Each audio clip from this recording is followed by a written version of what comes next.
Mic this thing. Mic this thing.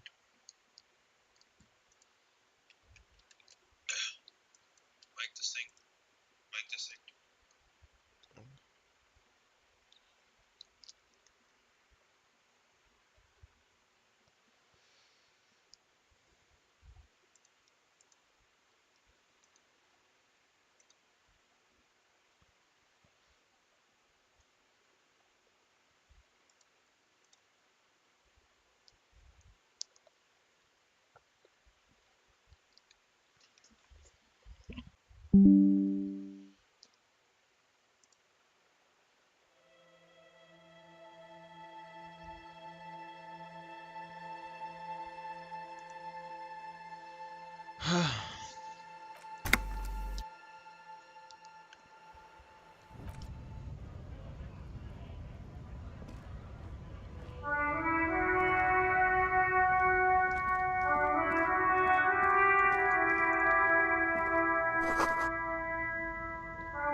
A lorry stuck in the traffic jam.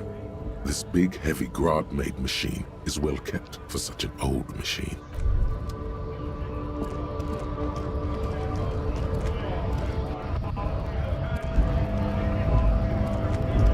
Yes?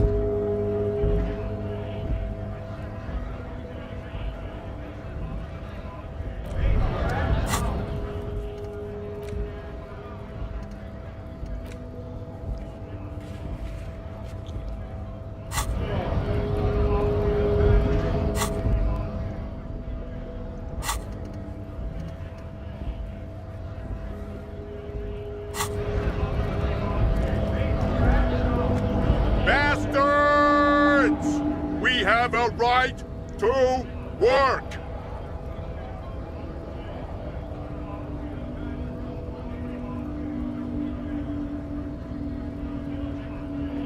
Hold up and stay frosty, everyone. Cops are here. You here to fuck with us? Beat the honest worker down. We're here to fight for a cause. Stripes usually have problems with people who have causes.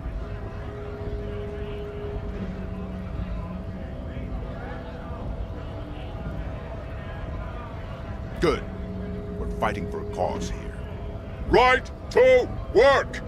Right to work! Besides, we're not that different. It helps if people see us talking, cops and strikebreakers together. Shows authorities are on our side. Builds confidence.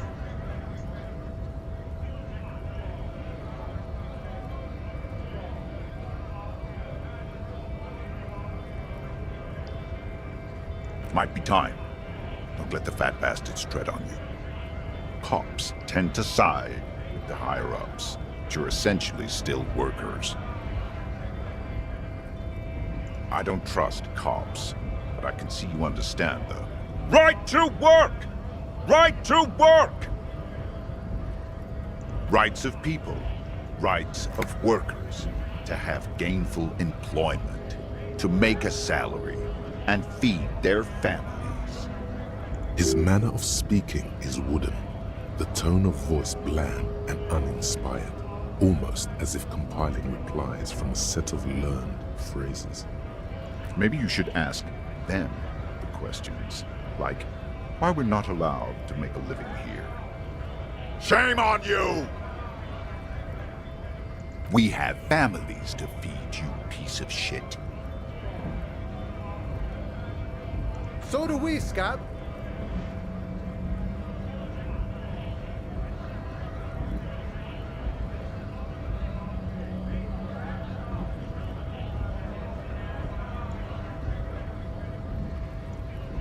We were promised work. We'd be in there, working, if the bastards hadn't shut the gates. Main gate's locked. It would take heavy ordnance to bust it open. Could try to get in through the secretary's office. Door's locked. The guard's blocking the way to the access panel. And I don't mean the scrawny mess punk either. I mean head measurer. Or whatever he is.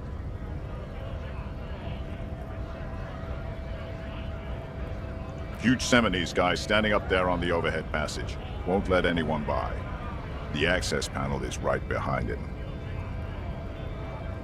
Bad. Standing on a narrow bridge, he's got a strategically advantageous position. And he's trained. I don't know how the Union has a trained killer up there. But that one's no joke. And my men are tired and hungry. They're workers, not fighters. Why don't you go arrest them instead? I'm sure they've done plenty of criminal shit. They have that look.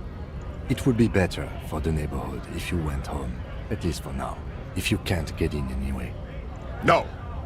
They will give up eventually. Or get drunk. Leave the button unguarded.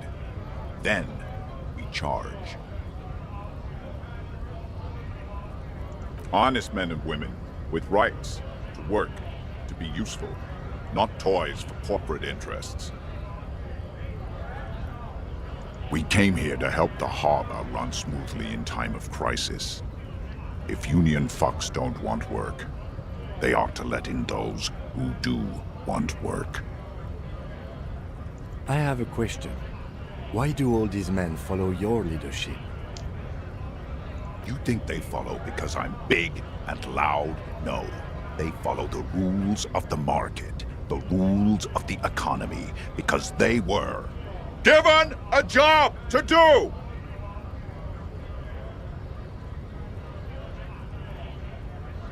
Have fun. Union shits are on full strike. Don't think they're going to let you through the gates.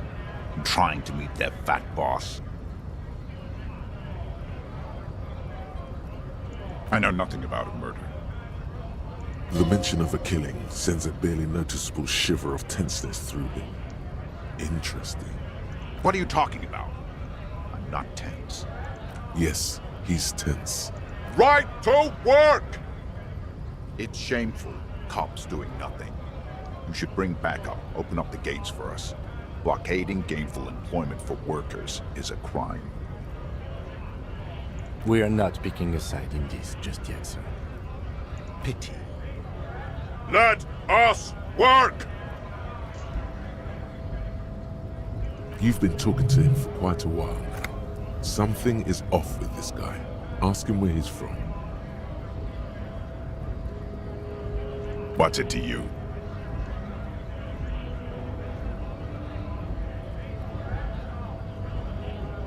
Am I a suspect? Done no crimes. I only fight for the rights of people. We're all workers, right? Workers stick together. Came from the eminent domain, in Jamrock. Backgrounds in odd jobs, heavy lifting, cargo hauling, bouncer work. I know the drill.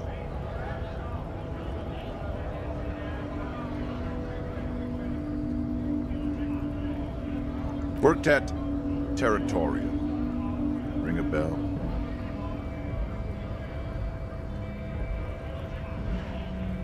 Uh-huh. It was a long time ago.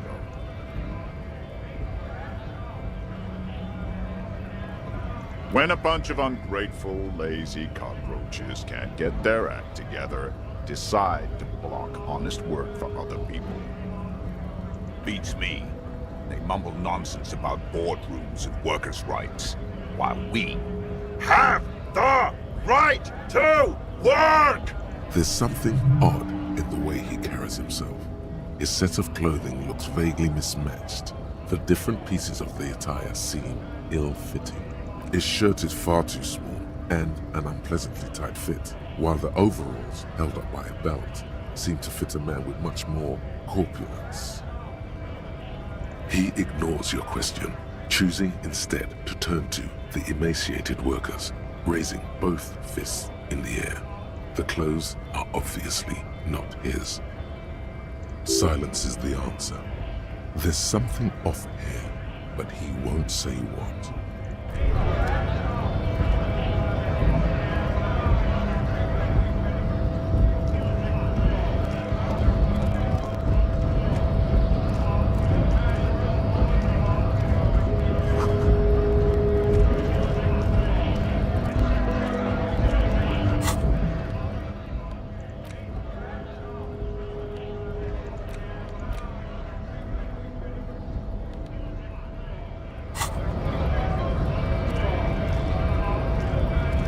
Scab?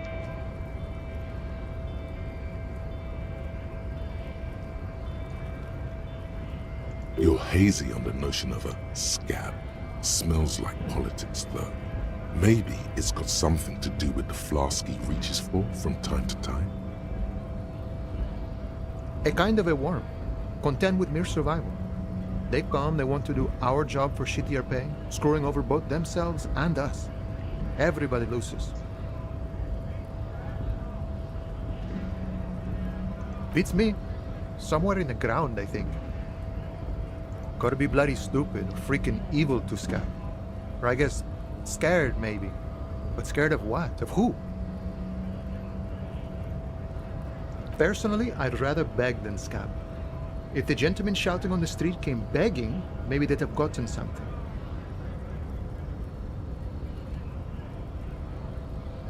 We've explained the matters, but they don't listen. This lot would be reasonable and go home if the big guy wasn't riling them up all the time. Big guy. He means the leader of the scabs. I was just messing with you. No one's ever seen a cop scab. Imagine, you cops going on a strike, but then another cop comes in and says, "Let us cop for less money." Speaking of, what brings the RCM here? To the wild north? Come to see the strife?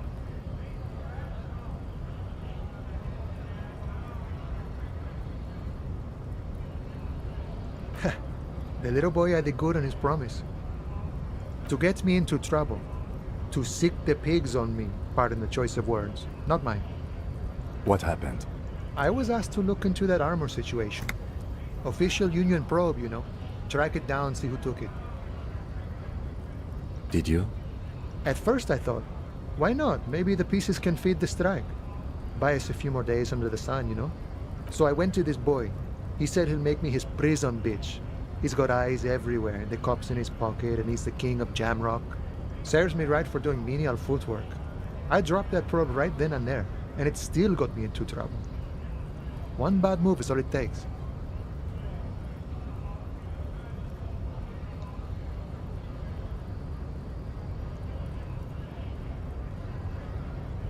It's a minor nuisance. It's all good. He thinks, not yet. Better to get this business out of the way. Sweeter then. I learned that people don't want to talk to a drunk union man about some armor. What else? Not much. Technical stuff mostly. That was the interesting part. I did some research into this armadura. Let's say I have friends at the library. I didn't get into the material science, just how it comes off. Jolly musk about the armor.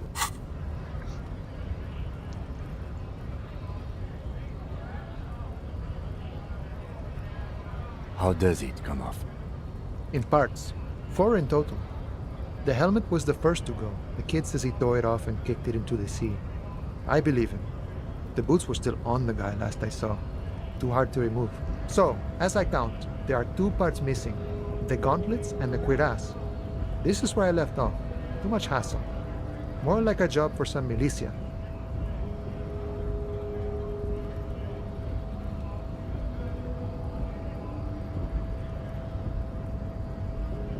Oh, they're just gone. They don't exist anymore, if they ever did at all. Forget about them. I did.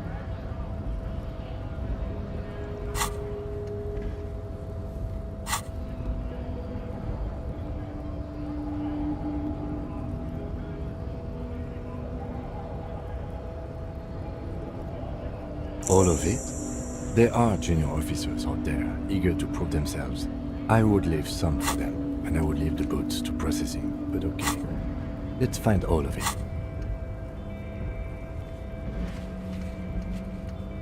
Wait a minute.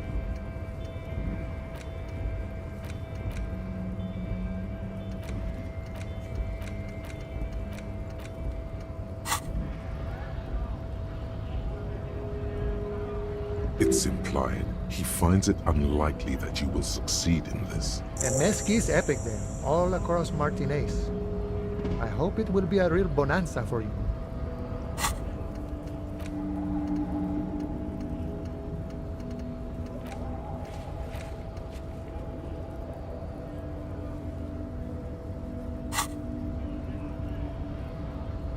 No problem.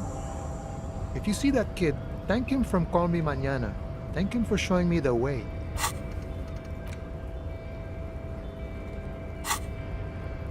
He is sincerely grateful he is not tracking down pieces of armor right now.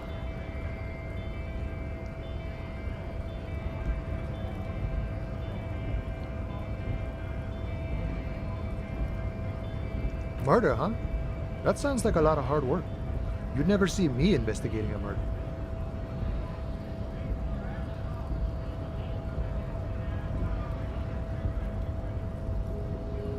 Of course, Policia. It wasn't me. You can rule me out. Easier that way. Should we? He's nice. I don't like nice. He didn't do it. It's the truth.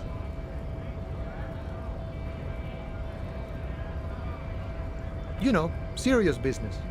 I'm sure the big boss will be glad to tell you. You'll have to ask him first. He's a chatty guy. Wants to talk about the strike. Return once you've met the union boss and are on a better footing with the organization.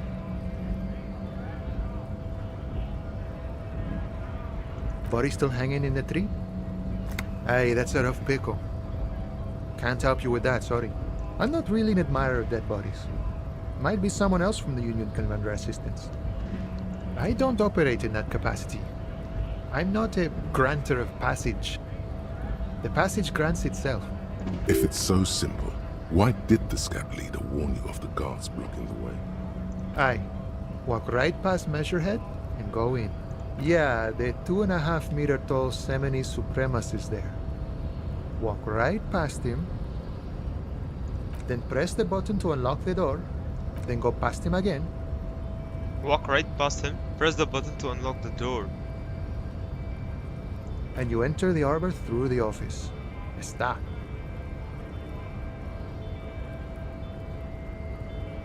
Don't worry, I'm sure it's not completely impossible. For example, you could best measure head in a physical confrontation, or you could convert to a Semini supremacist worldview. Or, maybe it actually is completely impossible. Not yet, no. He's incredibly strong. Jean-Luc himself would say the philosophy has proven overly heroic for the scabs to convert to. Not enough intuition. Sure.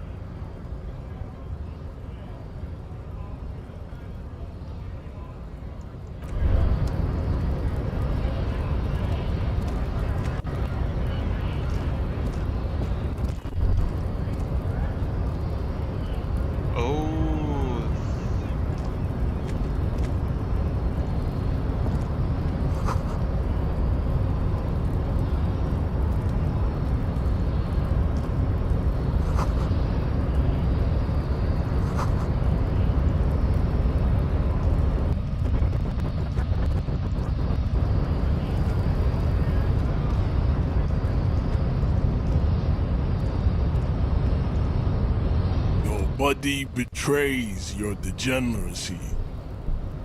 Fuck. Yeah, Measurehead. His body totally betrays his degeneracy. Don't say anything. Size him up first.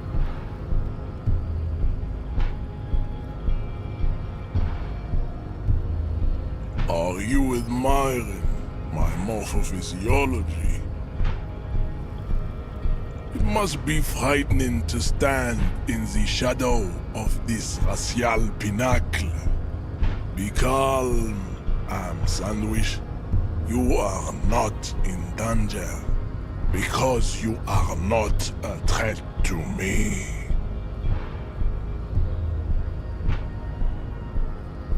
We still need to get into the harbor. We need help with the tree situation. There must be another way. Okay, fucking save this shit first, bro.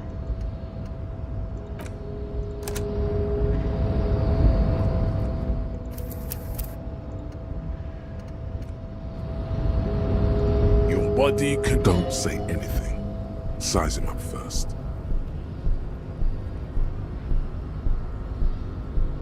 What is this androgynous display of sexual maturity?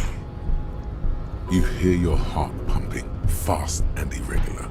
Your joints ache and you feel old, but still alive, somehow. Stop it! You are embarrassing yourself in front of this woman and your pedomorphic friend.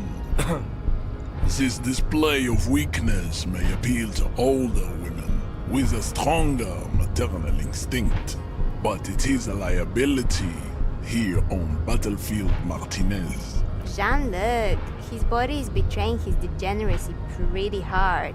Maybe you can ask him to leave. Okay.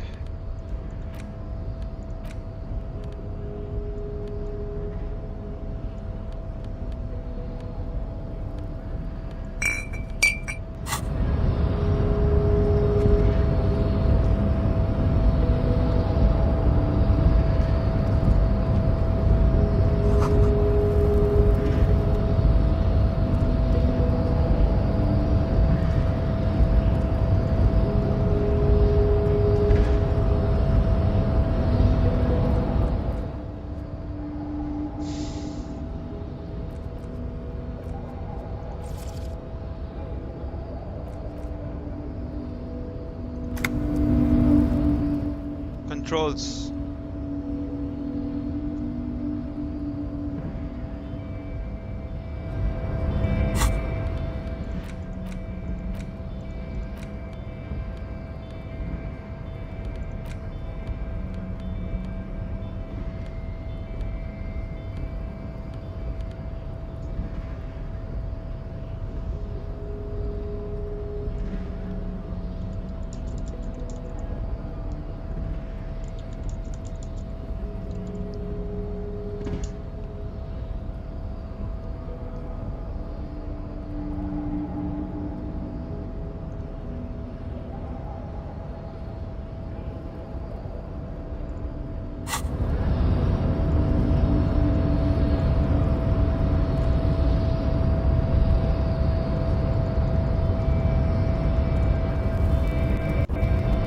What?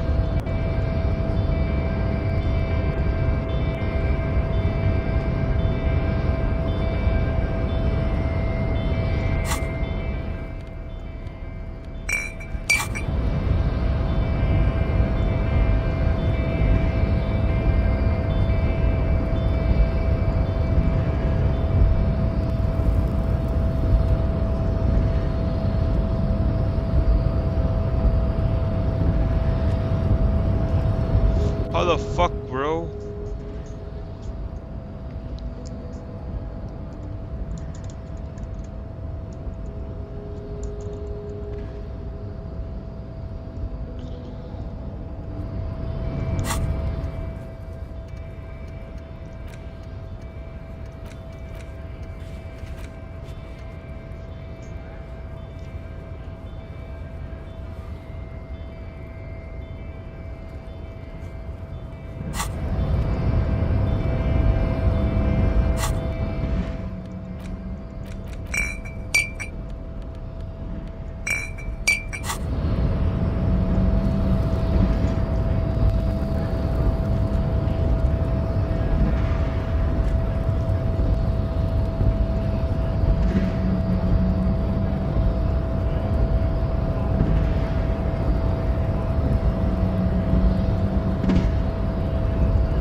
body continue. Don't say anything.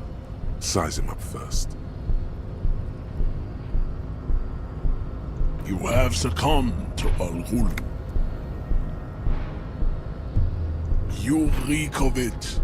An invisible sword of Al-Ghul emerges from your throat. You cannot see it, but others can. It is making the woman in my company sick.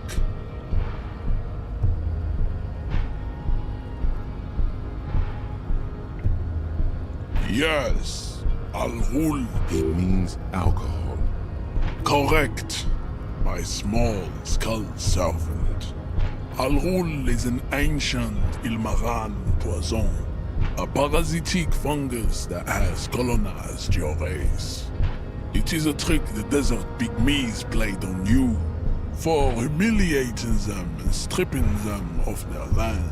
Intentionally fermented drinks have existed for 10,000 years.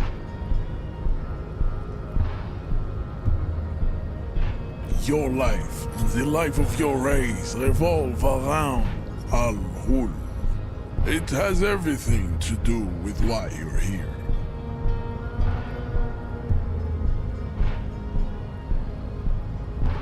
No, you don't. You need to get another drink. Occidental Haplogroup B4 is done giving orders around here. The influence of the ham sandwich race is waning. Show him the ham still got it. Does this remind you of someone? The guy down there?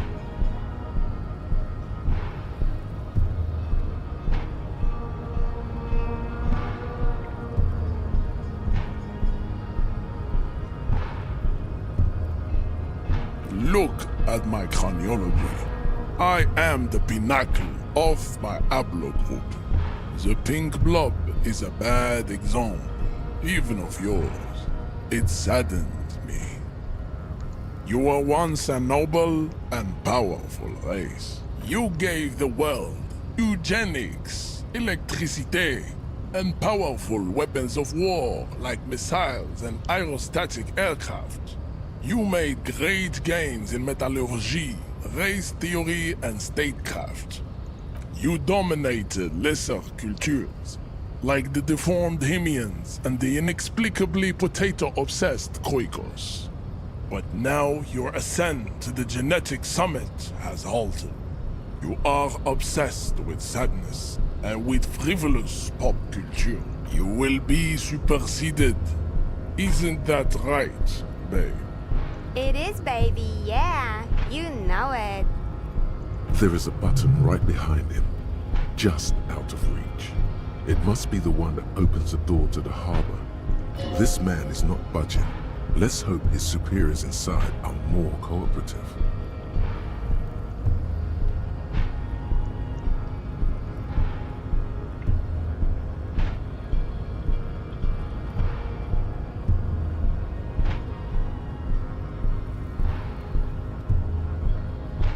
It is my task to keep the degenerate drunks from entering the harbor.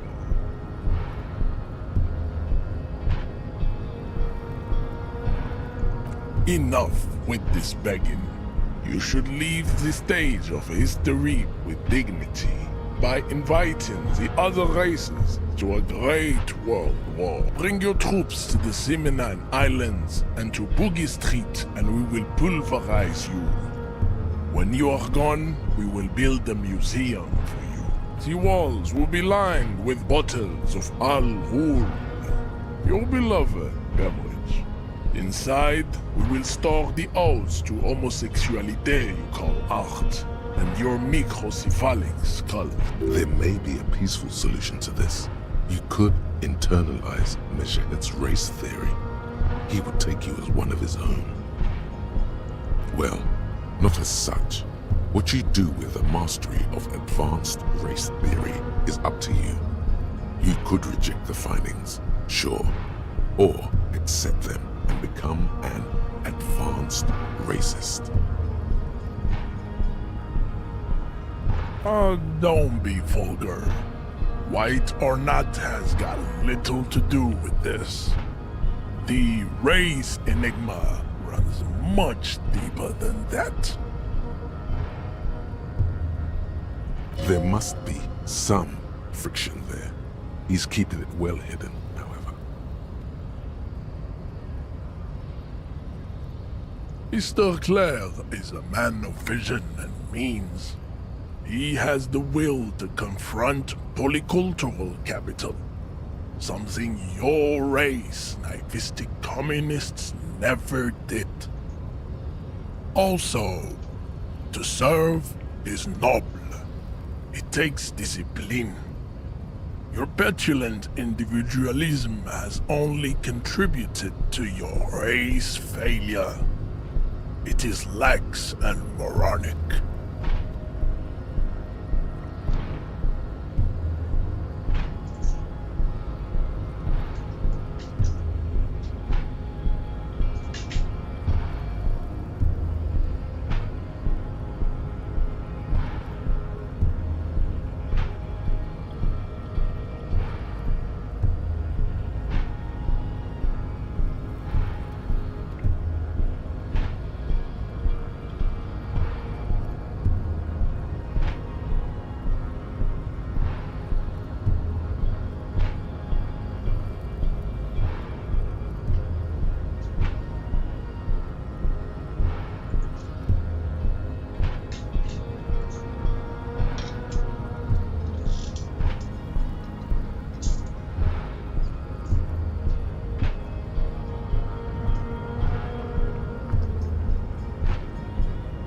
Jam.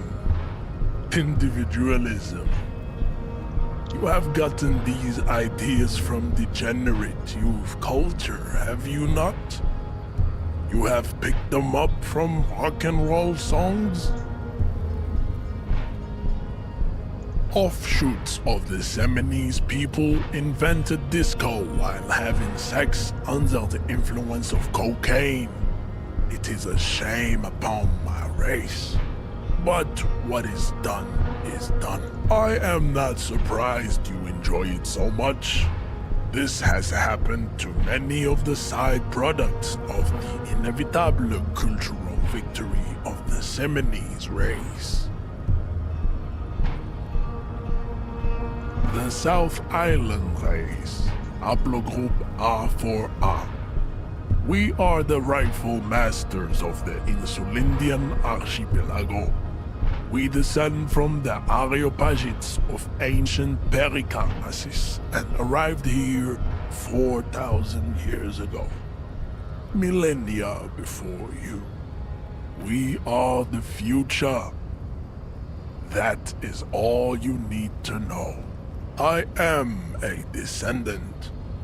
The narrow streets of Ulimbuir are with me in my genetic dreams. I see young Seminoles women walk into the grey mass on Ile de Fantôme, waiting on immaculate conception from the pale. No, I have heard about it on the radio. I'm from Couronne, and no, it is not just in Revachol. The city is central to the Simony strategy. Spreading through its trade networks, our culture will dominate the world.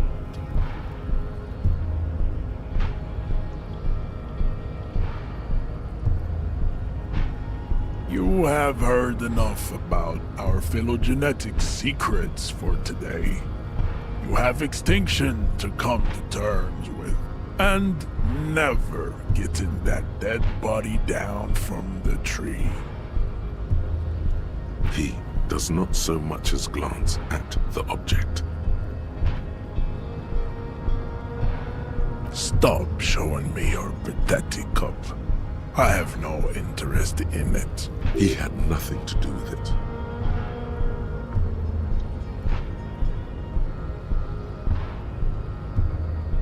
Racists are generally not very good examples of their race. I am not like them. I am craniometric perfection. I have taken the trouble to permanently draw a phrenologic grid on my skull and features. This should dispel any doubt. The drawings are precise and look true to their pseudo-scientific ambitions. One thing, however, it is not entirely free of throwbacks in the phylogenetic tree. His large jaw, for example, could be a trait indicative of criminalism. Also, his earlobes could be small.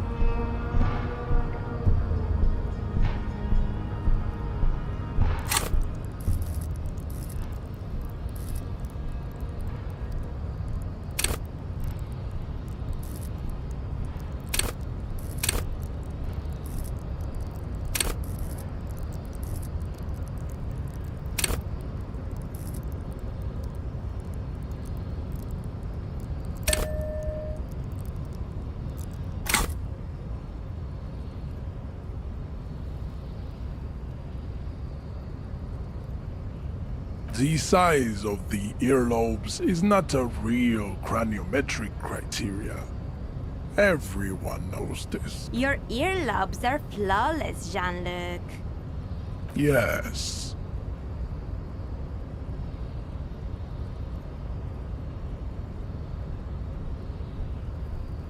That atavistic stigmatum makes pussy say yes, plenty. Babe, thanks. But I got this.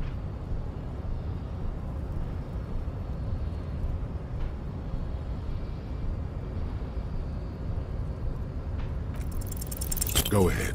Don't be shy. Just ask for race secrets.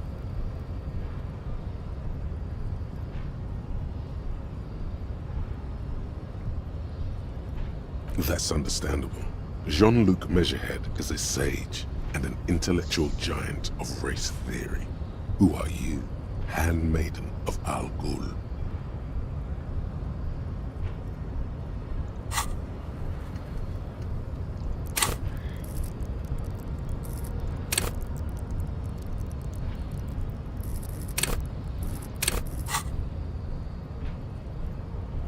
I think this racist is better than the last.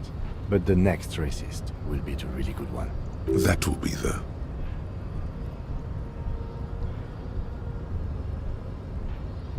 There always is. Race is reality.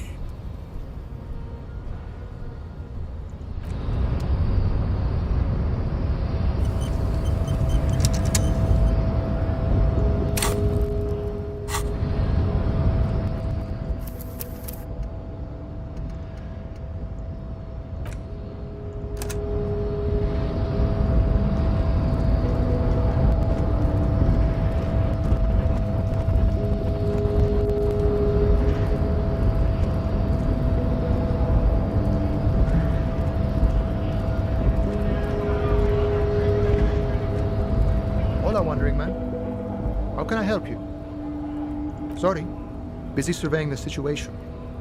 I'm sure you'll figure something out. You guys have all sorts of gadgets these days. Wiretapping, telescopic batons, futuristic circuit bending to infiltrate harbor machinery. Maybe you could even knock that Kowalson crane over using some remote control. Or calling in tactical air support. You guys have air support, right? I get it. Hush hush about the secret technology. All right, I may have some advice for you on how to deal with Jean-Luc there, out of solidarity to the RCM. It's low in technology, however. First, don't fight him, obviously. Second, get him to share his theory by being subordinate. Admit your lack of expertise.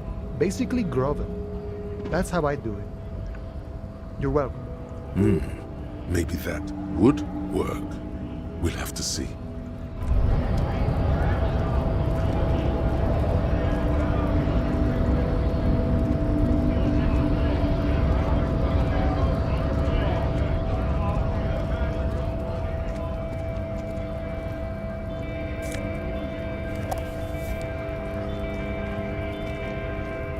Looking for something, Ront?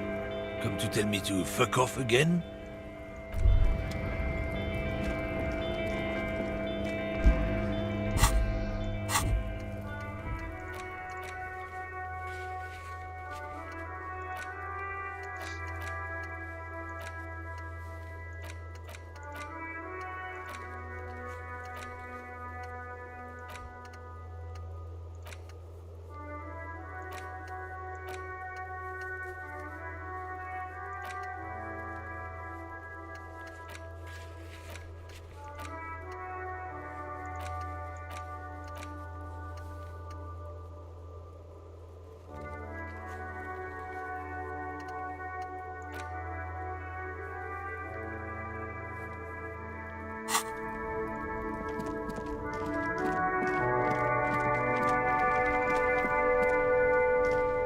Hello again, officer.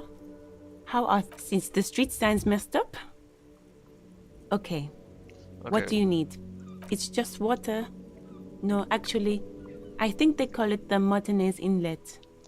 There are some islands in the bay, but they're hard to reach. The harbor gates? Some kind of commotion, I think. I don't follow the local politics. Okay, so that was the east. A fleet store too. East, west.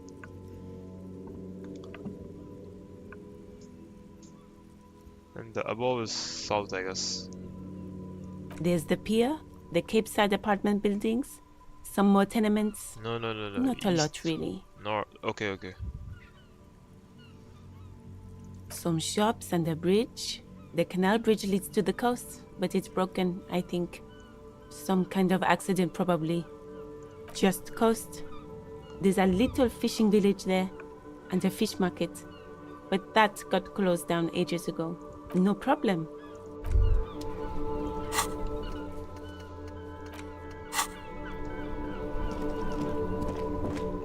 Wait, let's fuck that Kuno motherfucker up.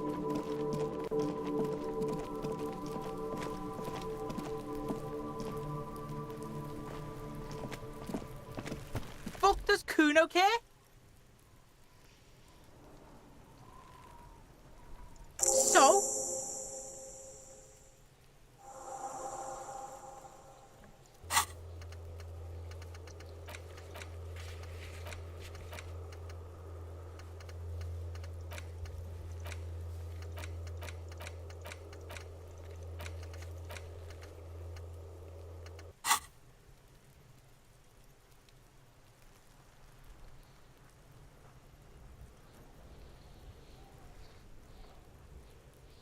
Yeah, so? Kuno did sick the pigs on him. Kuno's a man of his word. Kuno sent your fat ass running around like jello. Look, pig. Kuno sent you to rough some people up. Kuno played you. That happened. Now you and Kuno should move on. Good idea. You got fucked. You got fucked, pig. Fucked bad. Of course you're gonna remember this. Now get the fuck out of here, griefing the Kuno. After this shit, you better have something real interesting to say if you want to stay in Kuno's face. Yeah, real interesting.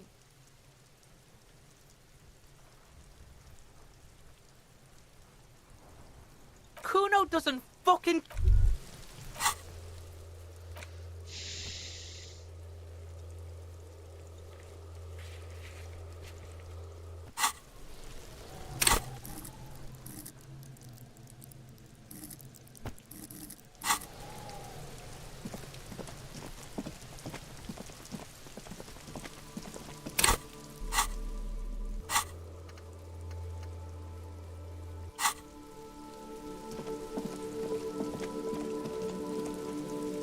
An old call box with a matrix of push buttons lists all the companies in the East Delta Commerce Center. You ring the doorbell, but no one answers. What an ominous name for a hair salon. Doesn't bode well for anyone's hair. This button looks new, but someone has removed the name card. Nothing happens when you try to ring it. Huh. This button looks new. It's probably not connected yet.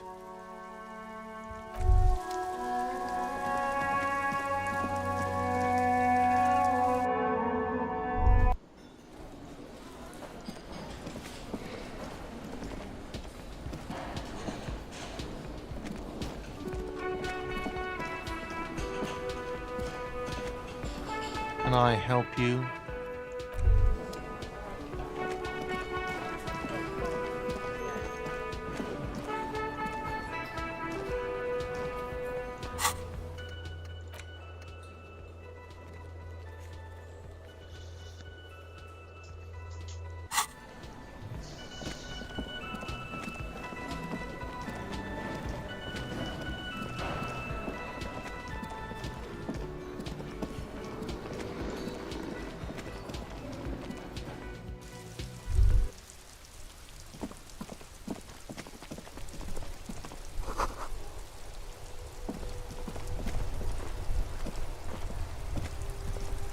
This Post Lavantore mail collection box has been heavily vandalized with graffito.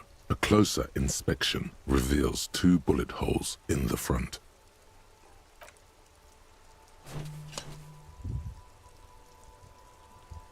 The box seems happy. Eat shit, pig, fucked by the coon, and St. G with a crown have been scribbled on it. Jenny is a whore, and best set mailbox also. The mail collection box seems cathartic, thankful even. So do you. You shudder, then you swallow.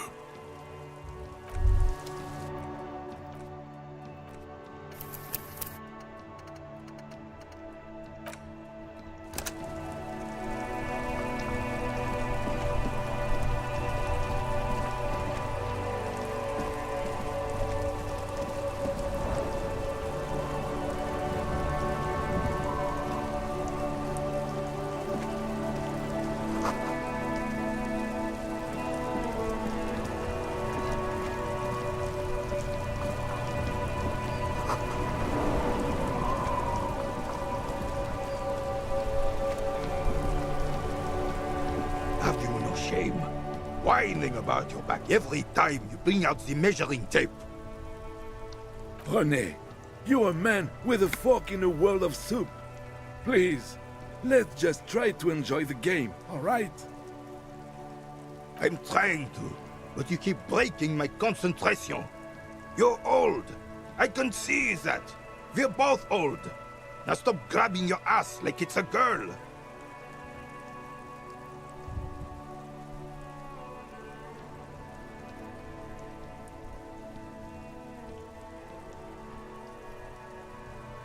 These manly men are playing balls. This is a ball game. Grab a ball and play it. Don't ask questions. Shoot first. Ask questions never. No, you got this. There's the ball. You're the game.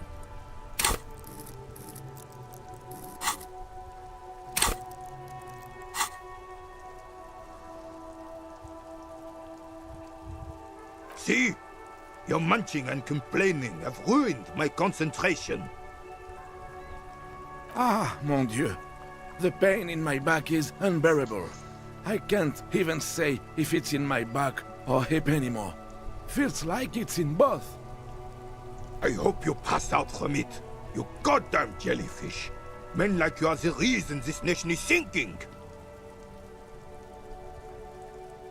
Trying to throw something as close to a predetermined point as possible.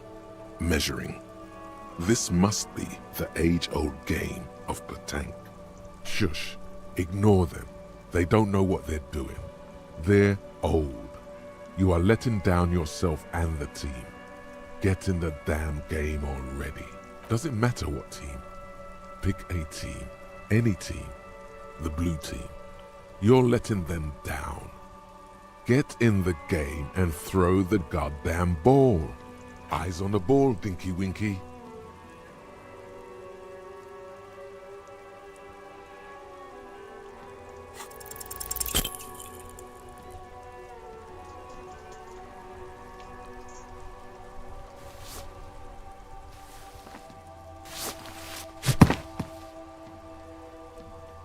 This felt wrong. Wrong like touching your sister's breast. You threw your sister's breast. Mon Dieu! Good job, officer. That was an excellent throw. There are no 2 more harmful words an athlete can hear than good job. And this was downright embarrassing.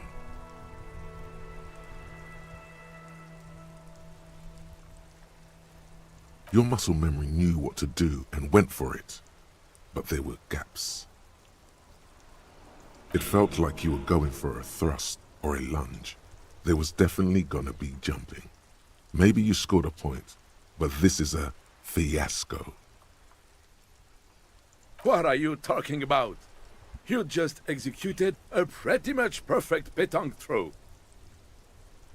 How are you ever going to get the officer's shit off your nose, Gaston?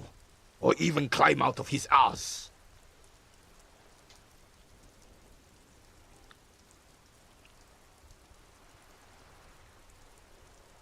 Probably because those rooster pants are squeezing you senseless. Whatever happened to practical, durable, Revachol made? Now, what can I do for you? Look who's talking.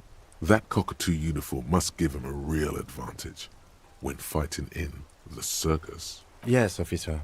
What do we need from this gentleman? Unfortunately, I don't. Unlike most of the locals, I have no qualms about assisting law enforcement. But this affair has passed me by completely. In Martinez, the union is the law. So can you really blame them? Cop is a pejorative term. I don't have a problem with policemen. On the contrary, I admire the effort to bring order to our streets. He doesn't know about the crime. Your time is better spent discussing politics. I'm confident they are indispensable in regard to all the paperwork and other administrative duties.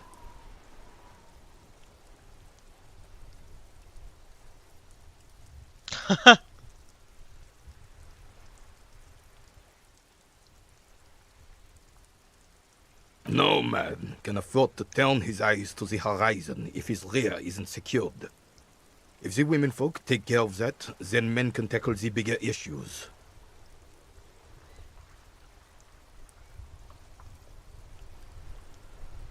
The RCM doesn't discriminate. Women are held to the same standards as men, and as reflected in the quarterly statistics, are equally effective in their jobs. Unlike men, they also have to deal with the very same mentality you two are displaying right now. If it weren't for this, they would outperform us. I'm glad at least some people keep a level head in these turbulent times. Yes, the terrain here provides an interesting variety to a familiar game. I do. Fire from heavy artillery. Why what?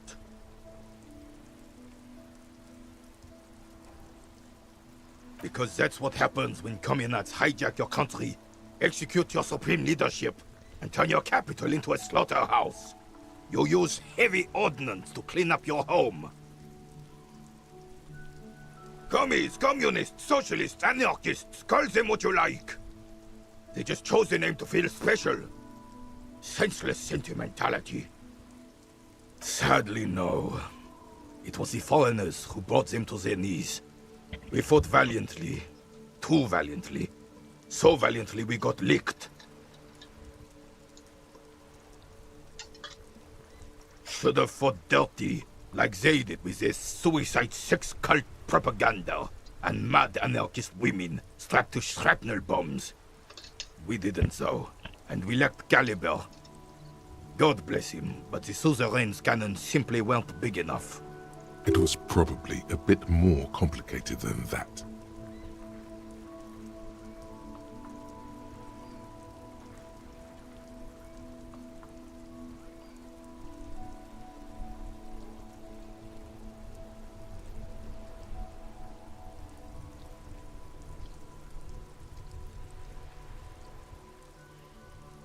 Because this place is a damn beachhead. Had to soften the commies up first. Yes, the military coordinated amphibious landing to take back Revachol. Martinez was used as one of the 3 footholds in Revachol during Operation Deathblow in 08.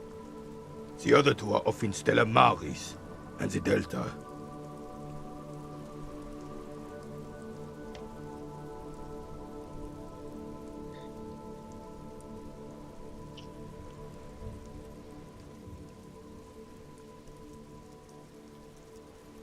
This here is Blood Ground, where Coalition boots first made landfall and cleaned those rabid dogs out. Most likely, we're playing pétanque on their mangled corpses. Blood Ground. You got old René going there. Like he isn't hungry enough already. Don't get me wrong, officer. I hate those foreign dogs, but The enemy of my enemy and all that. They're the lesser evil.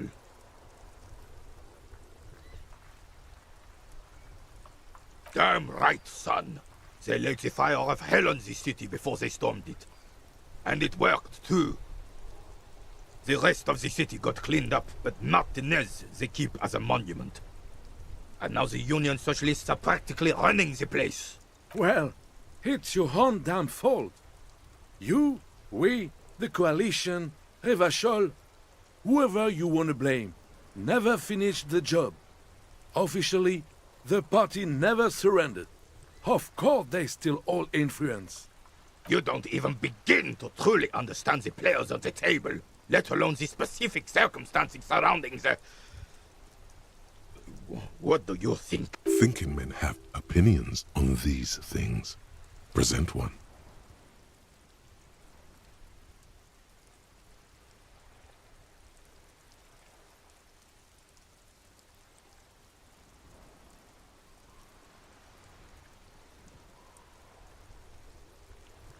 I'm sorry it had to be them. After 8 years of fighting those hyenas, boiling cats for food and drinking piss in the mountains, I would have preferred if the Right Honorable King Guillaume returned through Revachol, or even if that damn clan Frisel had risen from the grave and led us. Sadly, that was not the case. This royal failure weighs heavily on him. Instead, all that is just, holy, and beautiful in the world was wiped away, and now it's neon signs with toothpaste ads everywhere. Foreign influence peddling garbage and stupid music on the radio. This is just what the commies wanted. This was their plan all along. This is what they wanted to replace the role of the suzerain with. A true king in both blood and mind led Revachol before Frisel. He would have been better, but the damn commies drove him into exile. Some manner of self-deceit is present in his thinking. Sounds like this Guillaume abandoned him, and he doesn't want to admit it. Damn Frisel. He was the king we couldn't protect. The Carabineers failed him, and the crown. He died in the hands of the Hyperlay, in a very public execution. He slouches as he says that. It makes him smaller, admitting they left the king to the mob. The suzerain is the king! Has everyone forgotten already? They've forgotten already. It's no use talking to you. You were still in Daddy's balls when it happened. When we took our last stand against the filth and rode the cavalry straight into gunfire.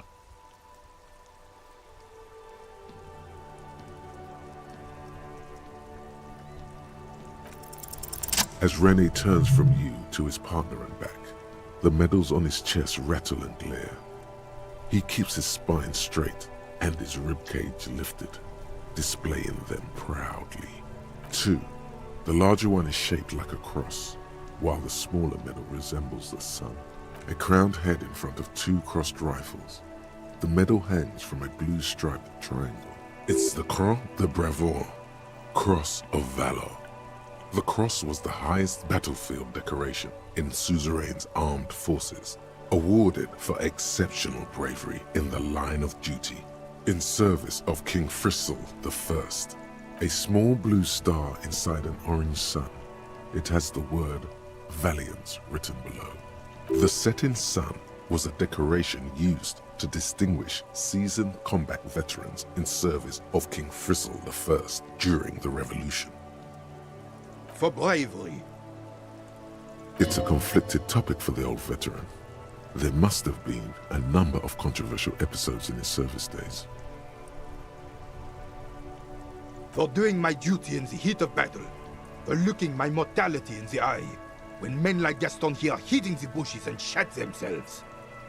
He saved some muddy princeling who foolishly strolled into the front line in his gown of velvet and gold. It was on the first months of the revolution here in Revachol. Unrest was spreading like wildfire. Marauders had taken most of the Couronne and were getting really ambitious. King Frisel thought he could end it all in one decisive strike. Sent his cousin, Drisson, to put an end to the unrest. Alas, The young Drisson was all piss and no vinegar, wearing a tunic of purple velvet and cockatiel feathers to battle. Even his rifle was gold-plated, shone from 5 clicks away. Can you imagine the asininity? Purple velvet tunic. That isn't exactly camo. To keep the long and bloody story short, Drisson marched us against the partisans in Coron. And when I say marched, I mean made us walk into captured enemy territory, single file, like toy soldiers, while he rode in front on his giant red stallion. The rebels were smart. They let us come real close before opening fire. Suffice to say, it was carnage. I got shot in the left shoulder and went down.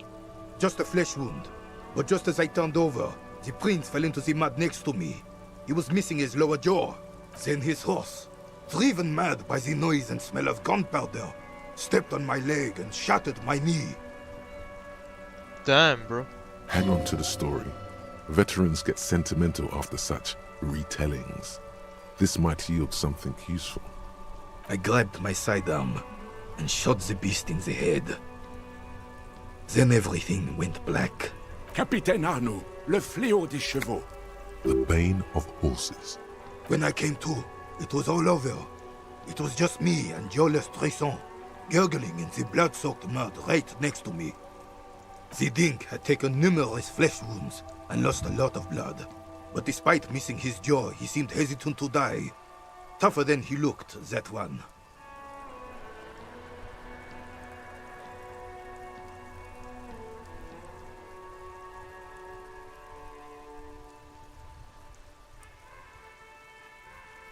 So I grabbed the Dink and started crawling.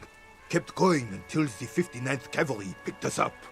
Through some miracle, we both survived.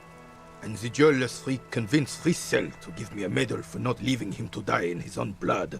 Piece and shit. He was the commanding officer and I was on duty. Just doing my job. Shouldn't hand out medals for that. 13 months later, I received the Sun for distinguished service. It's not worth mentioning.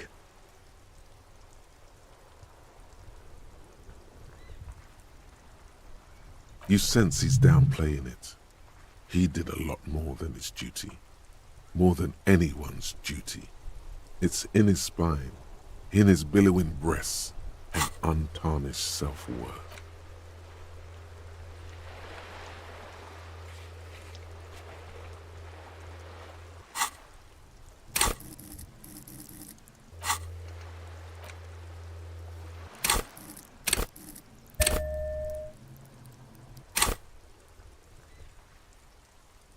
The old carabinier stands quietly like a statue, his features motionless. What Monseigneur Modesty is not telling you is that he crawled over 7 kilometers before the cavalrymen found him and Drisant. 2 days later that was. And that even while crawling with a mangled half-dead prince on his back, he still managed to murder 3 rebels on his way. Is that pride in his voice? It's deep down, but maybe even unbeknownst to the man himself, it's there. Wait.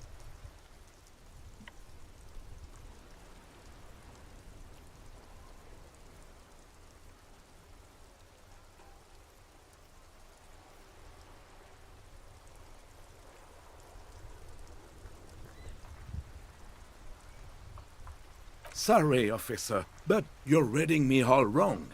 I'm a man of peace, and these kinds of bloody heroics are only impressive to men like René himself. Certainly not to me. How did you find the story to be, officer? Maybe, but also bear in mind, officer. They don't hand this out for anyone with a service record. Oh no, you have to get shot. Repeatedly. And you need to get your hands bloody too. Really, really bloody. Do not speak of what you know nothing about, Poltroon. Duty is something you will never understand. Bah! There were many such stories in those days. Many such men too. True Revacholians. Men with backbone. Oh, yes, René, yes. Men were bigger, girls were prettier, and everyone wore the fascia. Lord, please bring those days back, if you can. I'm not getting into this with you again. Officer, was there anything else? You should try to come up with a heroic story of your own. Impress this old soldier.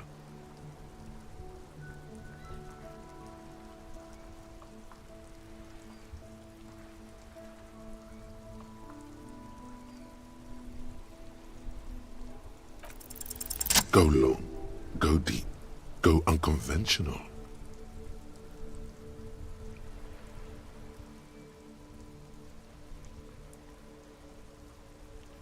Sure, officer. Let's hear your take.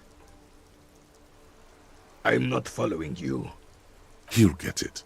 Don't worry. Just continue. He's gonna be impressed.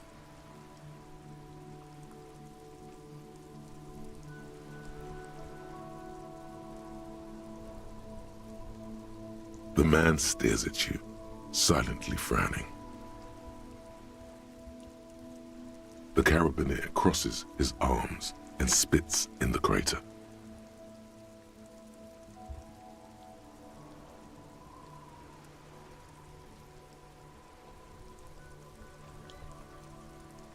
You're talking about getting blackout shit-faced drunk and going into delirium, right?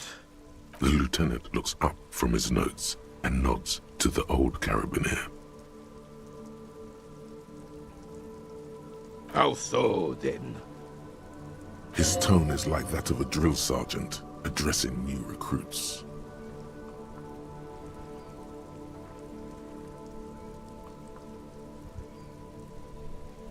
The lieutenant sighs audibly, but keeps his eyes on the notebook. And I thought getting my knee shattered and surviving on rat carcasses in the trench was bad. Here, have one of my medals. You've earned it, officer. Extremely rigid principles this old soldier has.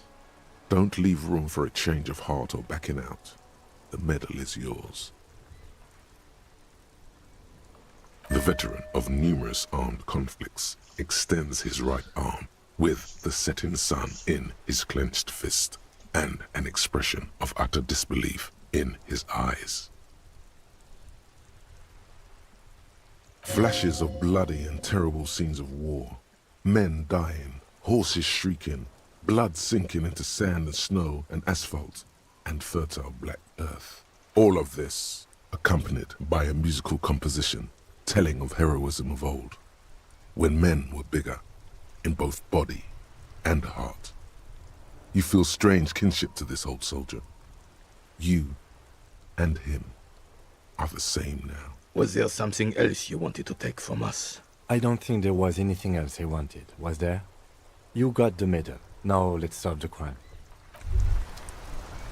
Son, you've really let yourself go. It's a disgrace. But Coach Physical Instrument is going to get you back in prime condition, even if it takes 1,000,000 push-ups.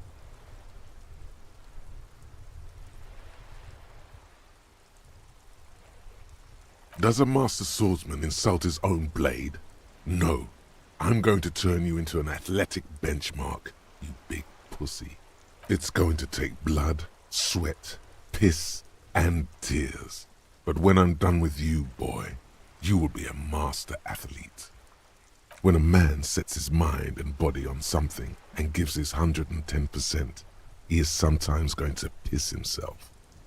It just happens. No shame in that. Behold, world. Here walks a sportsman, hands choked and hair kept back with a bandana. The Homo athleticus.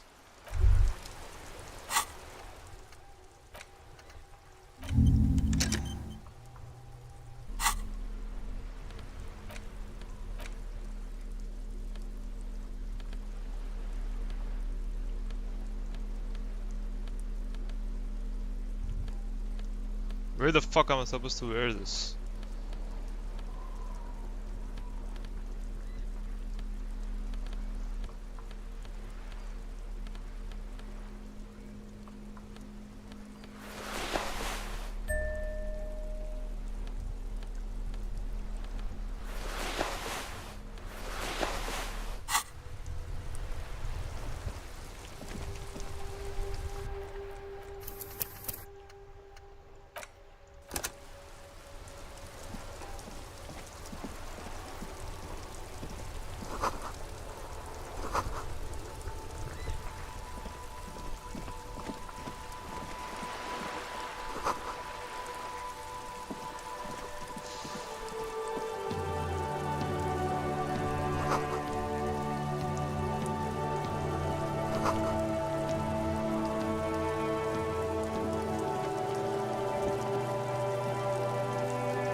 Hello, sir.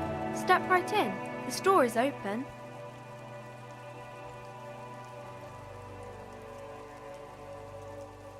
Are you interested in a new and exciting book?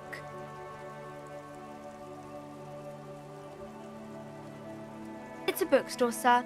We sell books, postcards, and some board games. It's called Crime, Romance, and Biographies of Famous People. Whoa, whoa, whoa, whoa. Hold your horses, little girl.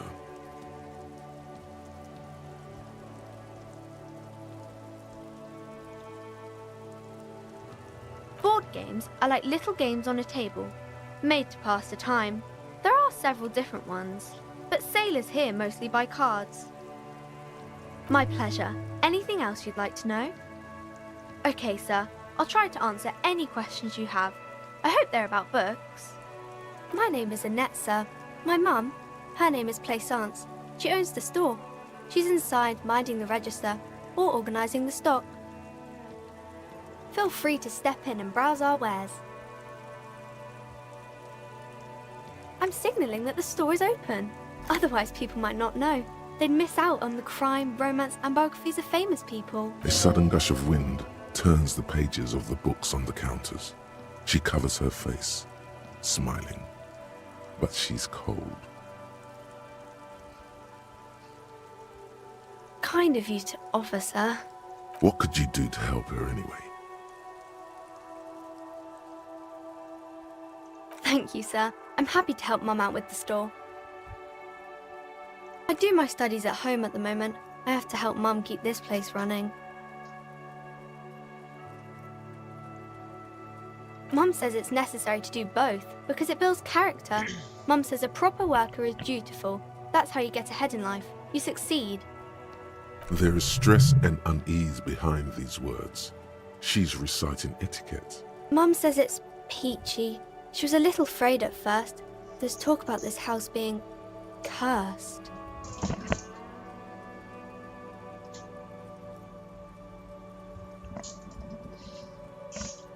Behind her, the window has been boarded up.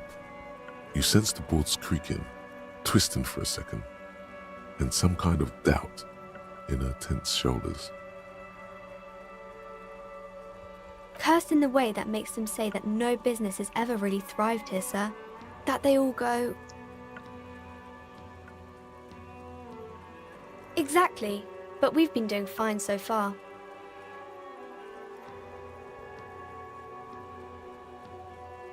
We can go into the bookstore and ask about the case, but I don't see much more to look into here. Yes, please do look at our wares inside. The postcards and board games you asked about are also there, sir. Nothing really, sir. Mum doesn't allow me to sneak around in the back rooms or the cellar. I don't really know what's there. It does not manifest itself in any way. It does not exist. I liked it better when we were talking about whether it's appropriate to stand out in the freezing weather. Anything else you wanted to talk about, sir? Maybe I can tell you about some of our books instead.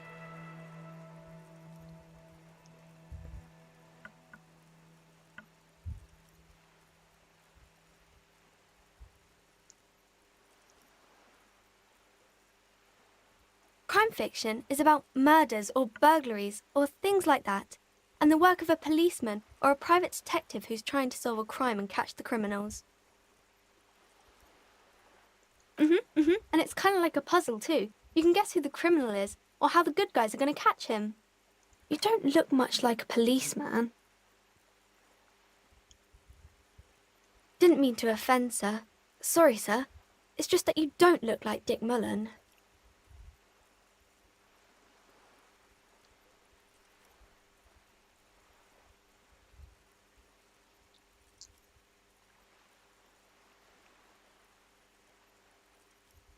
head, yes. No, it's your soul.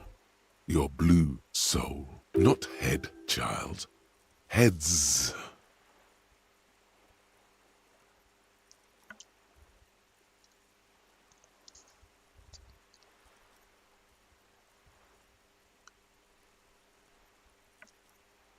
Isn't that very dangerous? Unlike you, sir. He's just a fictional character. He's no match for you. Maybe you can show me some real police work, sir. Like in the books.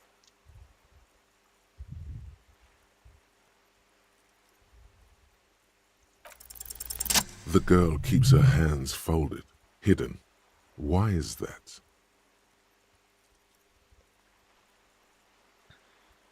What do you mean, sir? She knows where this is going.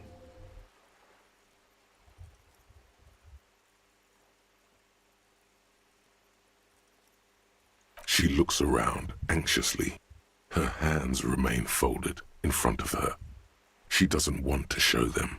The lieutenant stands by, looking at the two of you with little interest, a facade of true professionalism. He is far more intrigued by the situation than his poise reveals. She brings out her reddened hands, her nails frayed, nearly chewed down to the flesh.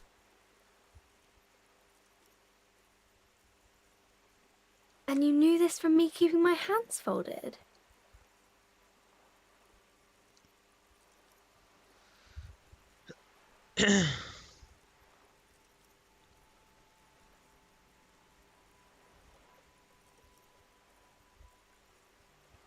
Well, that proves nothing. Anyone could do an easy deduction like that.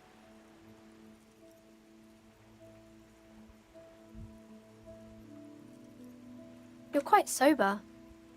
The lieutenant does not flinch at the comment. He does not flinch even a single bit. He is intensely not flinching. It takes effort.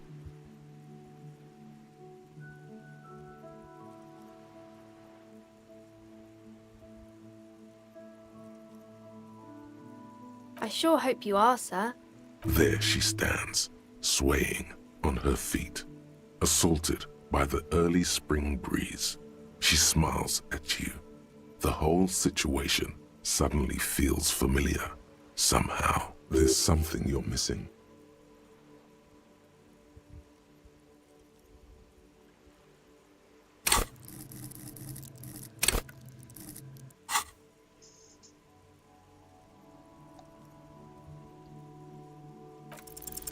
Because you know each other. She's been talking to you so openly because you've talked before.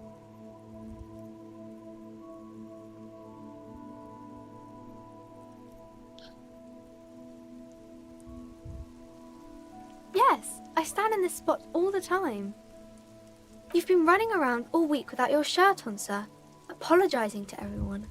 I don't really understand what you've done wrong. Of course, you've stopped by a few times. You certainly look better than the last time I saw you.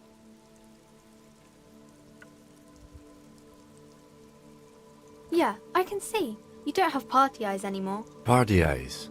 Yes, of course. That makes sense. I'm not surprised children have seen you running around with party eyes on, he thinks. You know, like a cat in the dark, all big and wide-eyed. It certainly looks odd on a man. The swiveling eyes of a loony drug addict. That is what she meant. You were probably gurning too. Fuck yeah. You should get some party eyes right now. Snap those sequins on you, boy. Oh, baby, that's not what you have to worry about. Worry about the important thing. I didn't know I had to do that. I'm glad I could help you, sir. It's the type of book where there's a rich lady and she has to choose between the good man and the bad man. Or there could be a story about a poor lady getting a rich man. It's about man and lady business, sir.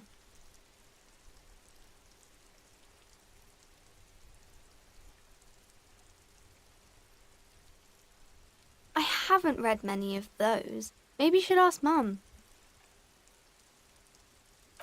I'm sure she can help out. Anything else you're curious about? These are not very common. You can't have a choice between bad and bad. Nobody wants to read a story like that. Well, maybe then it's fine.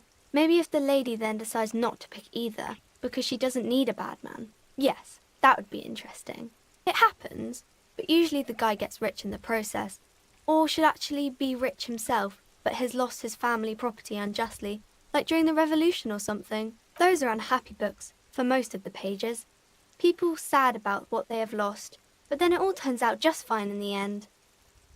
That's really not a proper romance story. That's more like everyday life.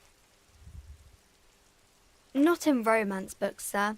These are about nice and pretty people, and everyone is happy in the end. Maybe some about other books? Oh, kings and queens and generals of old, or artists and writers, or musicians, those kinds of people. There's usually something extraordinary about them. I think that's why people read them, to find the secrets of their fame.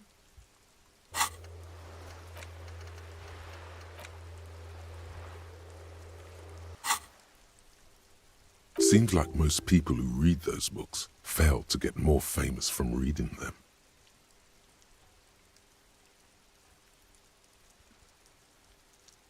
But it does make the famous people more famous.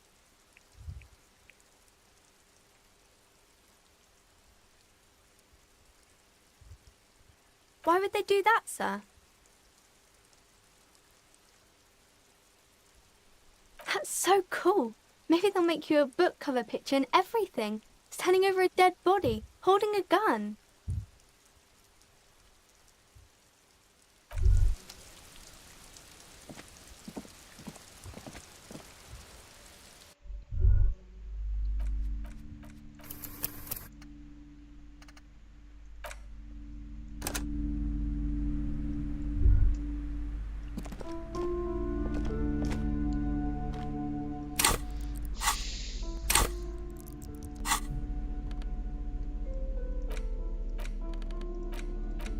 An intricate web of it still kind of looks like a map of this for you to discover.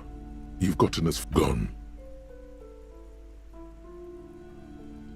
For you to gone.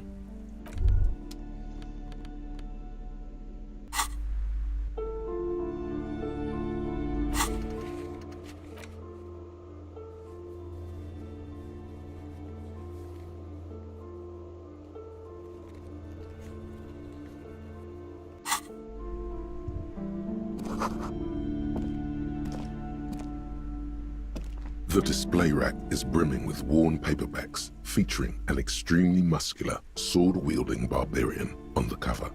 Nearly all the titles contain the word Heimdall somewhere. Rows and rows of Heimdall men blur your vision. You make out some titles. Man from Heimdall and the Mammoth Riders. Man from Heimdall, Return to Heimdall.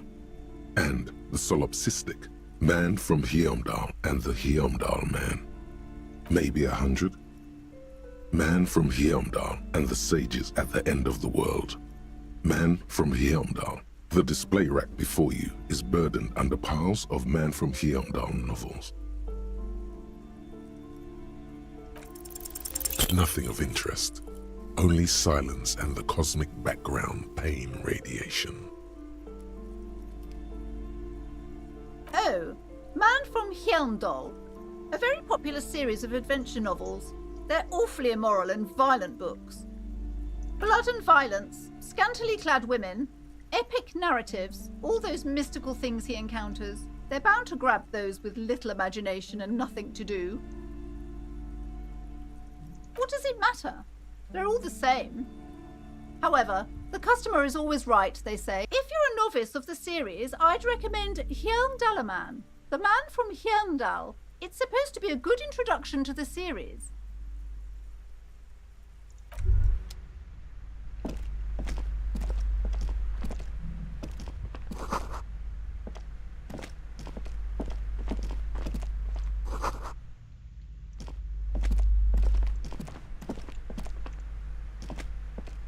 A small mountain of colorful board game boxes.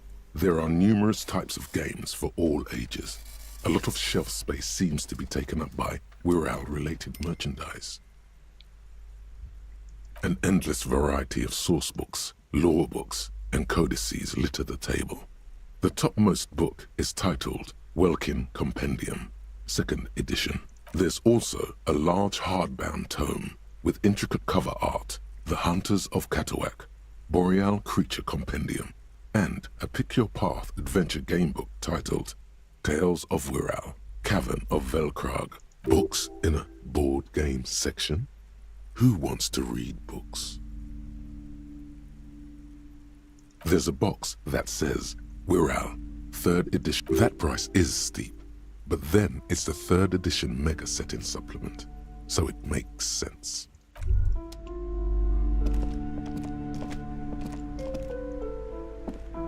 Welcome to Crime, Romance, and Biographies of Famous People. My name is Plaisance. Be welcome, and please take responsibility for the energy you bring into this space.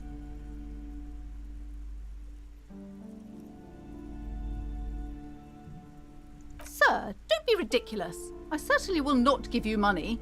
I would be doing you a grave psychic disfavour. One has to earn one's success, even if one is a police officer.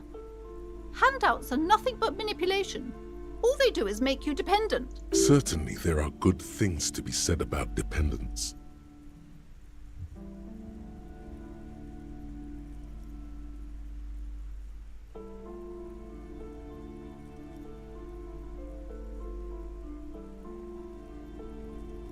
Oh my, of course. What a man. I am the proudest owner of our little shop of culture.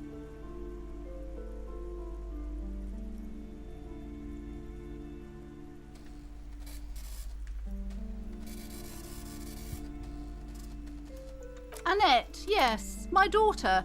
I hope she wasn't slacking off again with her nose in science fiction. Tell me, was she at her post doing her job like a proper girl? Wonderful! Did you talk to her? Great! On a scale of 1 to 10, how compelled were you to buy books after talking with her?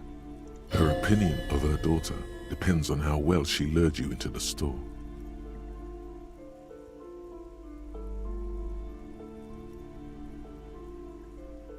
My precious, her dedication brings joy to my heart. If you have children, I hope they turn out as great as my Annette.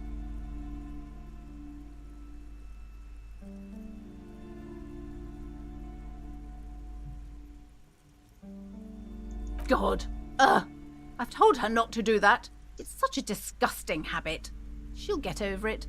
Anxiety is a part of life. A part of hers too, clearly. She can, if she has enough willpower. This is what's called growing pains. Life isn't easy. Life doesn't give breaks.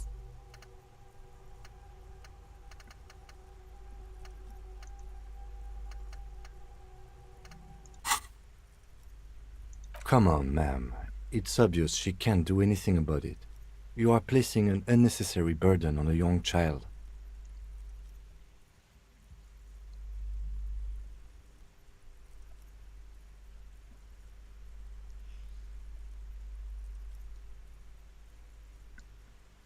She stands stiff and severe, silently fuming. 10 or so seconds pass without change. This is a person coming to terms with a new reality, one where they are wrong. It's not easy. She's looking for one, but there simply aren't any good arguments for being an asshole. Oh no. Hold on. I need to invite her inside and apologize. She must be freezing out there. There. I don't know what to say to you. My husband, he tries to teach me business lessons. I have what my mother called a dull mind. All this stress. It sounds like both the husband and the mother treat her the way she treats Annette. Oh, well, my mother was horrible, of course. Absolutely perverse energies around that person. But my husband... My husband is completely different, of course. She's been too busy helping me here. So she studied at home this trimester. This is a temporary solution, of course. I assure you, I, of all people, understand the importance of education. She will be back in school the moment the store takes off. And hell freezes over? Never mind. It's not a good topic to get into. Yes, my husband is a successful entrepreneur east of the river. If only he were more involved in the business we're running up here. No matter. Soon we'll both be off for Grand Couronne. It's a proper place to live. One of the most peaceful neighbourhoods east of Jamrock. You may know it for its massive housing projects. Most of the buildings are empty at the moment. It's a great opportunity to get ahead of the crowds. Better times ahead for sure. He made the initial investment. Since then, he's been what you might call a silent partner. Super silent. Almost inaudibly so. Yes, I'm afraid so. A real treat she is. It would be nice if she had... No, we couldn't have afforded more children, really. Not in this economy. A glimmer of sadness blinks through the well-crafted exterior. We're quite busy people, you know, my husband and I. Quite busy. Children are a lot of work. You don't look like a father, so I don't expect you to understand. I'm sorry. I'm sure you do understand. The woman looks aloof. Her features much softer. Occasionally she glances at her daughter's silhouette. Goodness, you were already doing good, browsing the shelves. Why'd you stop? Don't you feel compelled? Go, go. Get back there. The books await you. She smiles and nods. Coach, physical instrument. Wait, how did you know all those hammer throw techniques? How do you know how to hold a discus? Or the world youth record in discus? Something doesn't add up here. This mushy thing between your ears didn't know the name of the city you're in, but it comes loaded with trivia about the correct chin position of a shot-put ball. Could it be that? Shut up, namby-pamby. This train of thought ends abruptly. It's leg day. Straighten your rhombus muscle. It's shirts versus skins. Take your shirt off, Namby. Your skins.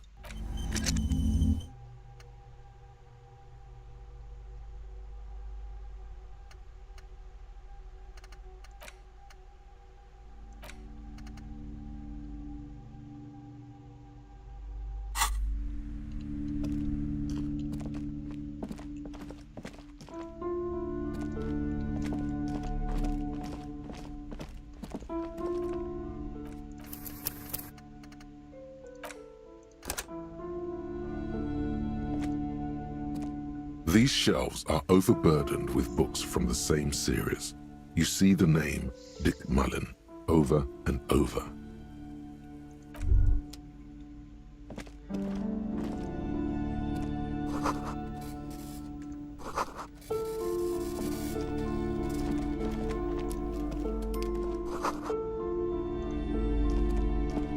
This bookstore is not strictly about crime, romance, and biographies of famous people. There's also a wide range of paranatural literature. Several maps have been attached to a bulletin board hidden inside the alcove. They're held up by small pins. The board has come loose from one corner. The maps look old and faded. Your eye catches a map of Insulinda, a map of Revachol, and a map of Martinez. It's not really a map. It's a tourist thing. A picture postcard with buildings on it, drawn from an isometric perspective. A date in the upper right corner says 48. Still, it's detailed. Could be pretty useful for scouting ahead. You see the jagged boxes of an industrial harbor, even the whirling in rags there. The north coast of a verdant island is shattered by the delta of a river. It is the River Esperance. Countless bridges put the shards back together, connecting city blocks to river islands. La Delta says a great artificial heart in the center, teeming with life forms and construction. To the east, rolling hillsides, Le Jardin, Stella Marie, the suburbs of Saint-Baptiste, Coudon. It's somewhere to live. You feel you're just west of Coal City, somewhere above Jamrock and close to Coal City. I'm sorry, officer. The map of Martinez is the only one available. The other two are not for sale anymore. And besides, you could scarcely afford them. They're quite valuable, though they might not look it. The map of Martinez is 90 cents, though. That old thing? It's an out-of-date map of a tourist location that never was nor came to be. From when some design studio people tried to spruce the place up 4 or 5 years ago. They also renovated the horse statue, set up those coin-operated viewers, and designed the new street lamps. The place does not look like a successful tourist trap, does it? They didn't get that far, for some reason. A shame the project never got going. Would be nice if someone fixed Martinez up. All these ruins are bad for business. Always good to be informed of your surroundings.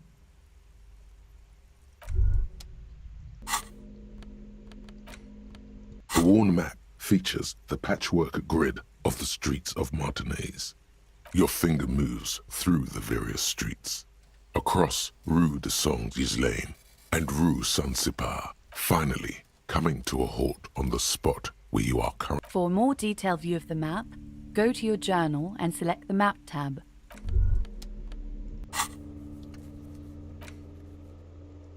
Oh, nice. Measure this. Okay.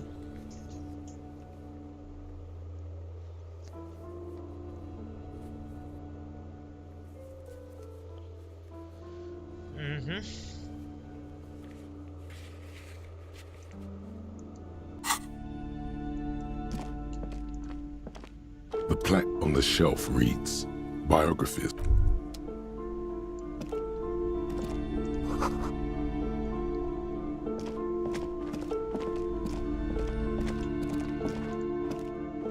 You see a set of tattered curtains blocking the way to another room. A strange cage-like trinket dangles from the curtains. Excuse me, officer. The back room is strictly for employees only.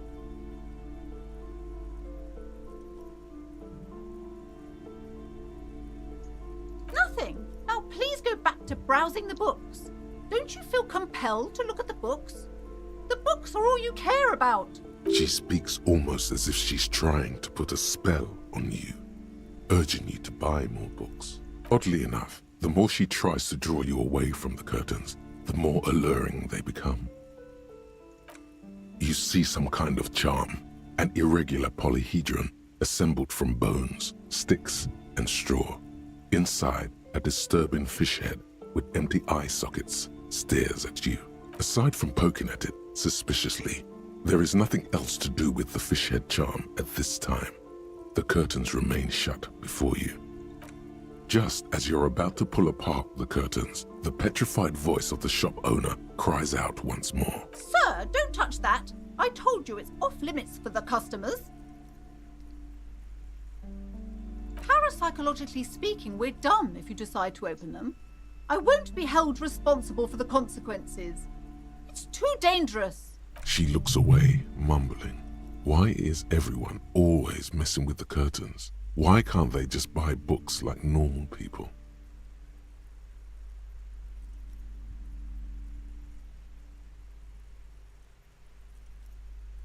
No, it's just a storeroom for the employees, I told you. Now please step away from the curtains. Why? It's not like anyone was killed there. I'm sorry, I don't mean to be so impolite. Just please don't go there. I can't allow that. You'll only make things worse and unleash the powers. You do? My God, even more reasons not to mess with the curtains. Just step away, dear sir. No! Please just talk to me, officer. Come here and let's talk this through before you decide to do anything extreme. Talking is always good. Go see what she has to say. There is something mysterious about the curtains. Be careful. The curtains, tattered with age and covered in dust, hang before you, as if taunting you.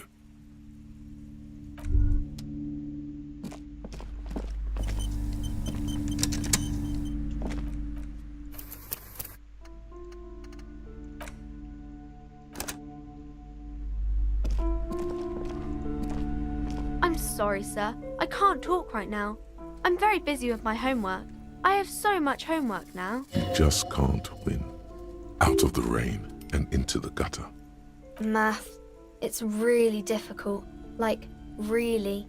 They say you need it to get rich. Better than standing outside in the cold, I guess. Oh, I found something while you were away. I thought this would fit you. Like, thanks for helping out. Not me. The city, I mean. Like a detective does.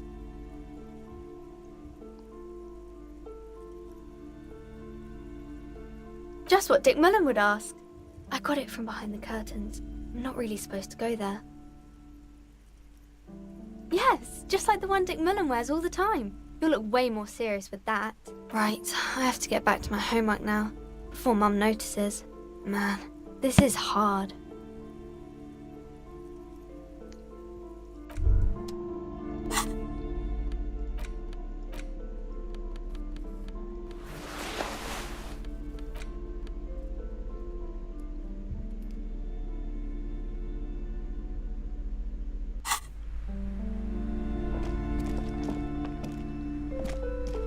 Hello again, esteemed officer, and welcome to Crime. I already told you, it's just a storage room for employees. I don't understand why it's so important to you. Just let it go, officer. Go buy some goddamn books. You're supposed to be drawn to the books. No!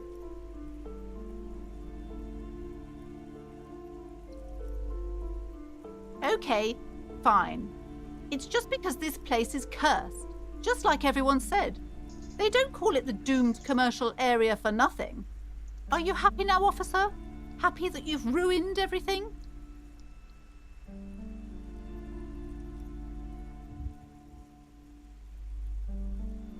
Yes, I've contacted numerous parapsychologists and even a pair of Simonese mediators.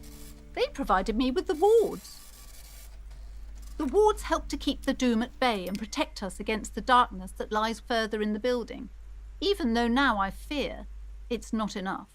Oh, this? No, it's a special Himian amulet, blessed by desert pygmy shamans, with a spell of compulsion. It's to compel people to buy books. There are numerous spells cast throughout the store. I had the books anointed with a different inducement spell, for example. It's guaranteed to boost sales 15%. Gap. Desert pygmy shamans. That sounds like a rather questionable way to describe a group of people. The curse is so much worse than you could imagine. It's a disease, eating at the very foundation. It's the curse of financial distress, of ruin and bankruptcy. Didn't that curtain just move? It's not just that, officer. We're dealing with something supernatural here. It's the cacodemons feeding off bad business practices and disappointing income statements. There's something wrong with this building, I can tell you. Ever since I arrived, I've sensed an eerie lingering presence, as if I was unwanted here. Sounds familiar.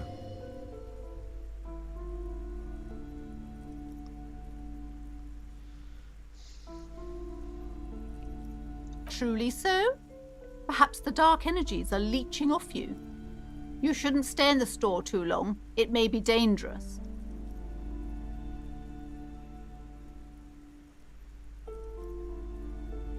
Most certainly not. I don't want anyone who's not familiar with the psychic arts to get involved in this mess. Stay away. Leave the spirits be, so they can return to their slumber. My liege, you know what this case calls for? A para-detective.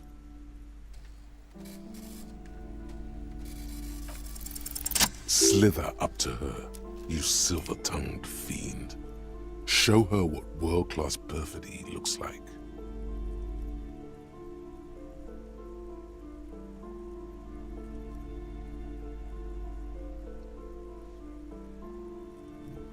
Are you sure?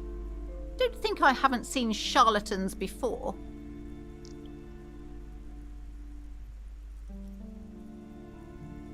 You're no para-detective. You look nothing like one. And you're clearly a drinker. Pardon me for being so blunt, but... You look like one. The lieutenant keeps his usual stony calm. He silently picks out his notebook. Go ahead then, rock her world, he thinks. I'll compose some notes.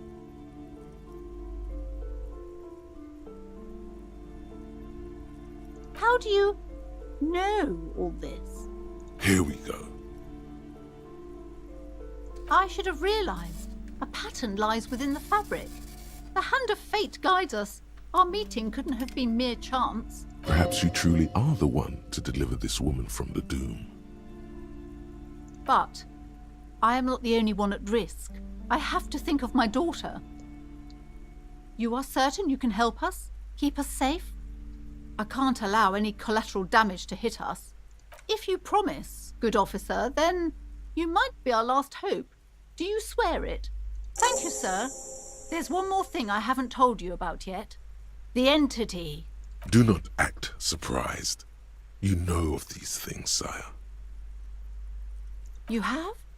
The entity takes the form of a woman, a witch probably. I've suspected that she must be connected to the curse ever since I first saw her. Did you know that she lives inside the chimney?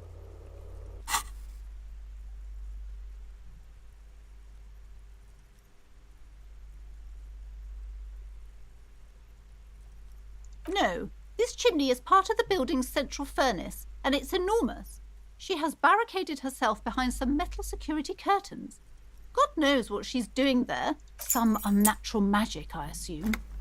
You should go find the entity and ask what happened to all the companies in the building. What is the source of this curse? Here's the key to the warded door behind the curtains. Take it. Oh, and please do return to me after you've looked round.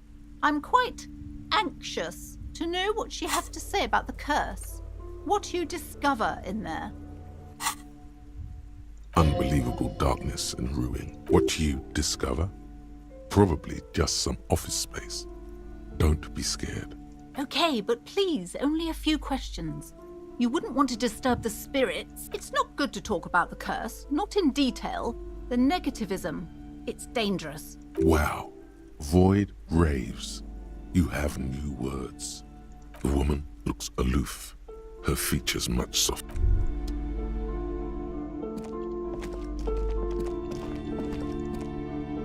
You see a set of tattered curtains. You see a dimly lit room full of dusty furniture and trash. A doorway stands in the back, covered in dozens of scary little cage-like trinkets, your shadow looming over it like an omen.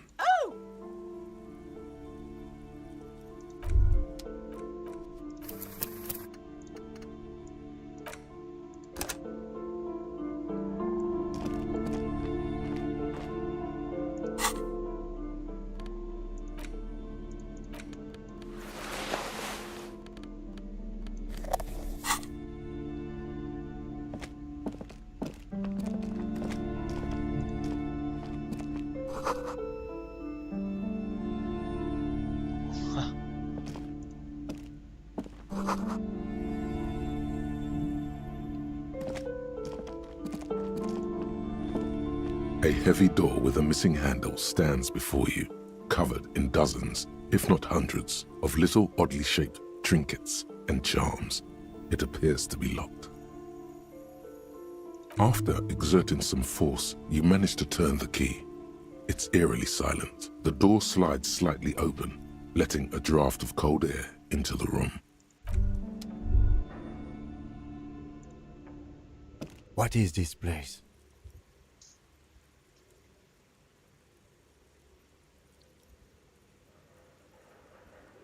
Yes, but no one's been here in ages. I doubt the electricity still works. Good thing we have a flashlight on us. An eerie feeling rises in your chest. Sounds good. Alright, it's time for a fucking adventure.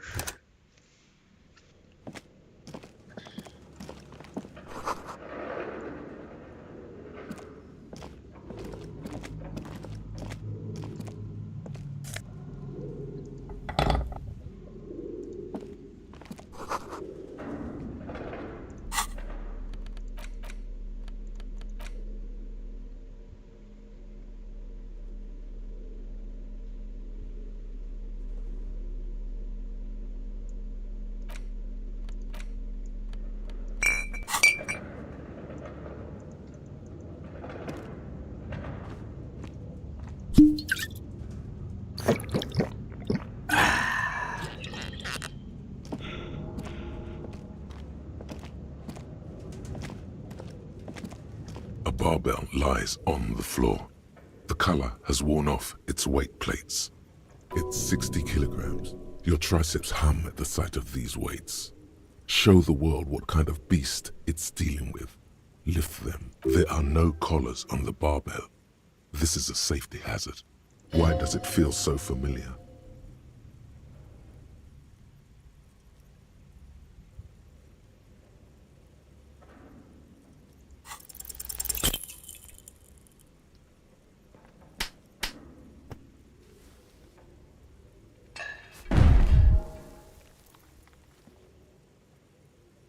You manage to hoist it off the ground, but the barbell feels wobbly and dangerous.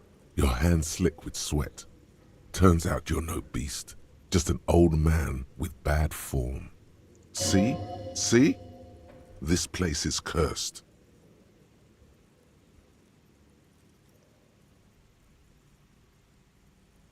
Weightlifting was never my favorite either.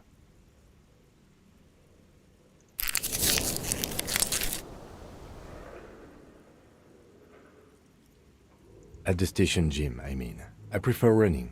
It clears your head.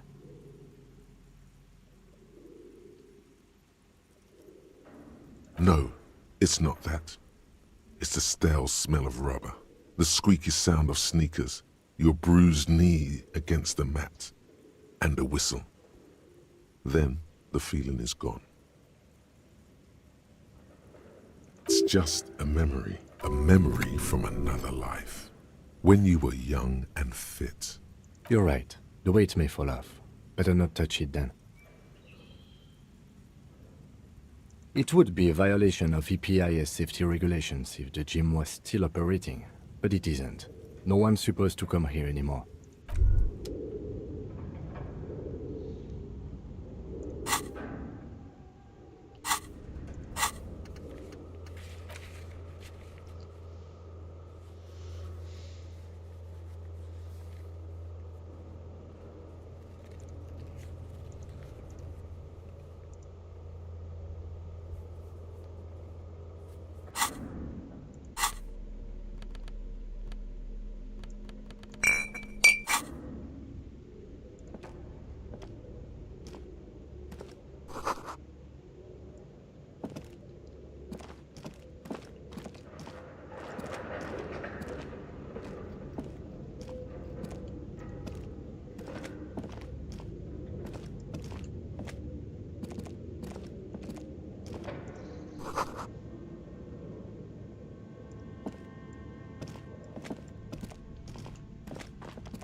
Okay, wait, I'm gonna go to the wash.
Your flashlight slides over an old green chalkboard covered in scribbles, sketches, and schemes like some ancient cave mural.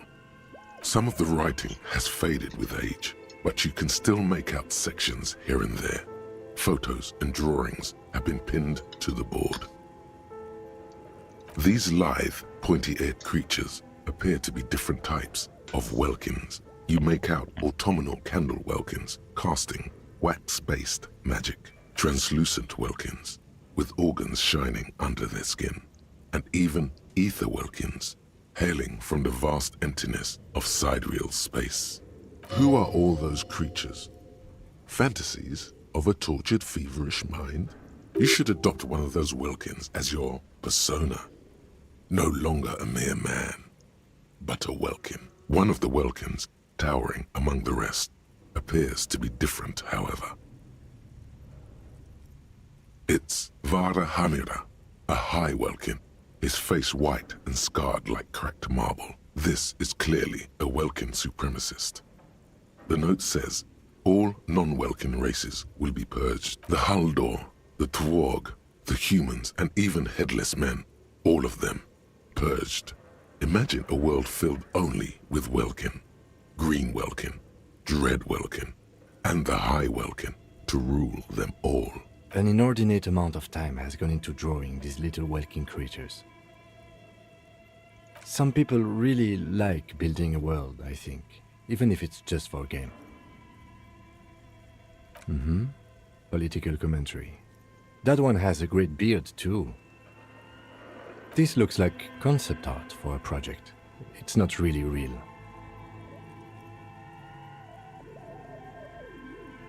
Just look at those details. So much effort. And for what? All gone. The photo collage depicts barren, icy landscapes wrapped in perpetual night. You see permafrost and glacial landforms, dead trees grown in under the snow. Entire oceans have been frozen from shore to shore. There are pictures of settlements on dried up riverbeds, abandoned in a storm. Animal corpses in the dark, carcasses and bones.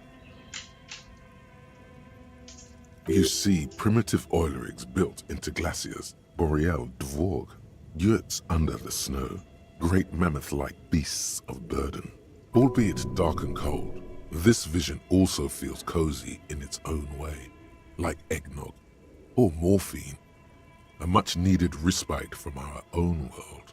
A pinned postcard reads, "The heat death scenario, a desperate fight for geothermal energy engulfs the world as Wirral becomes untethered from its sun, drifting through the universe." This is a monthly calendar from the year 50.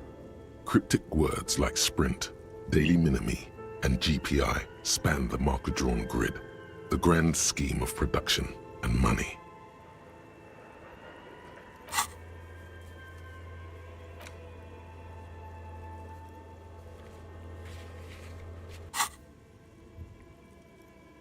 Minimi stands for a mini meeting. It's part of a bigger framework for managing work called RUN. Station 41 tried to implement it a few years ago, but failed. As time goes on, the numbers in the boxes grow rarer and rarer. Looks like they didn't make it. A note in the bottom left corner of the chalkboard says, "See the prod schedule filament for details." The handwriting is only partly legible, but you can still make out 3 slogans: "Call in, tune out," "Wirral untethered," and "Heat death of the universe."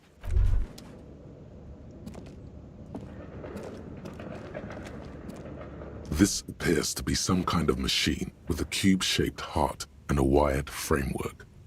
The keyboard has a rectangular on-off button. A piece of paper still hangs from the printer. A radio computer. Just sitting here without anyone inside. We have one of these down at the station, but I never really learned how to use it. The machine lights up like some prehistoric animal stirring from its slumber, revealing fluorescent play and print keys on the keyboard. The hatch on the machine's central compartment is wide open. It's empty like a beehive without its brood. Some cables have been left dangling. disconnected. This is where the memory should go. Nothing happens. Nothing happens. Nothing happens.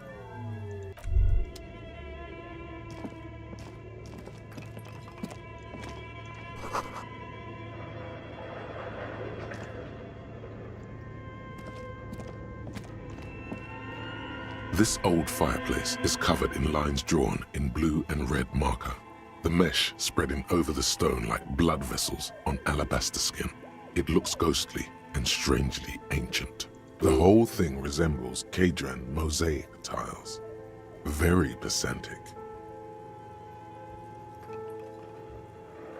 History classes, students with their textbooks open, studying the roots of our civilization. Those aquarelle blue tiles looked beautiful in the sun. Radio frequencies, it seems. UKV 123.6, UKV 123 unclear. It looks like a cardiovascular system split into veins and capillaries. Very advanced. You think so? The web is comprised of radio stations, all lead back to one red heart, titled the Game Master Frequency.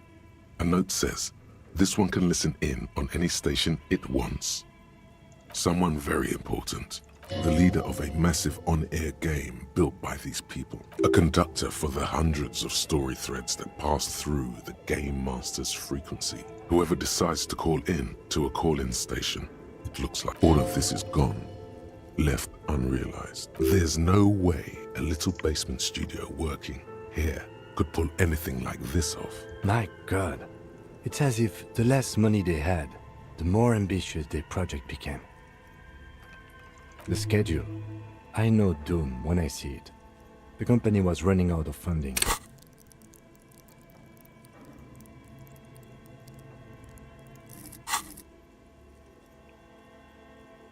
Nothing. It's just lines on marble. An echo from time.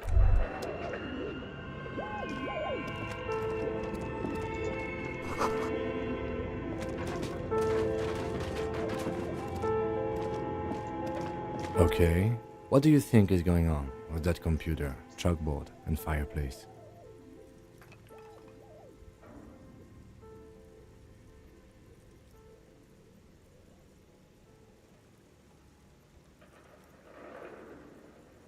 Yes, that is the question. It looks like one of those popular pen and paper role-playing games, only these people were trying to automate it, make it work on radio computers. Utter madness, he thinks, as a compliment.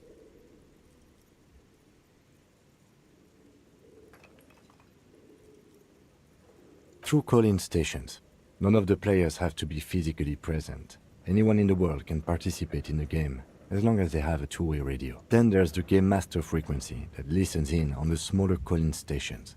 I think that was supposed to coordinate the stories, functioning as a master of ceremonies. His fascination has swept aside other concerns for the moment. He's a little hooked. Not to my knowledge. They make automated games in Grad, Messina, Königstein.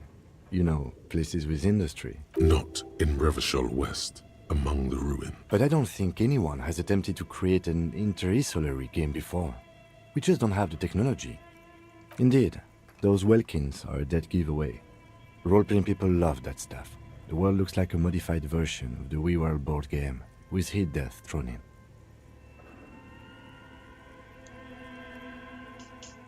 Super cool. Someone should give them millions of real immediately. This game is too good to be left unfinished. No idea. They stopped filling out the schedule on the chalkboard. Indeed, it's ambitious and untethered from reality, but...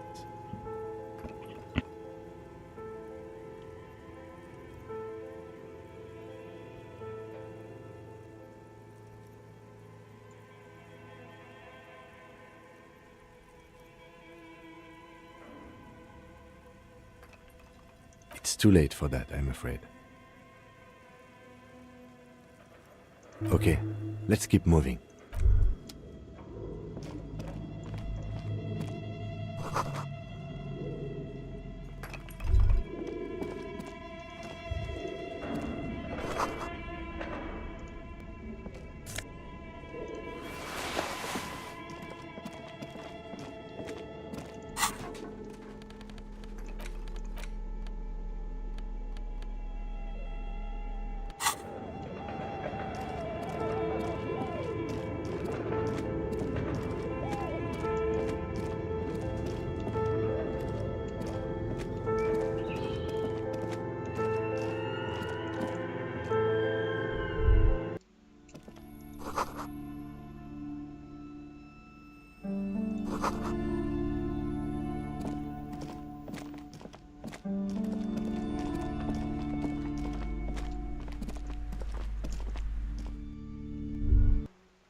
race descent has only worsened since I last saw you.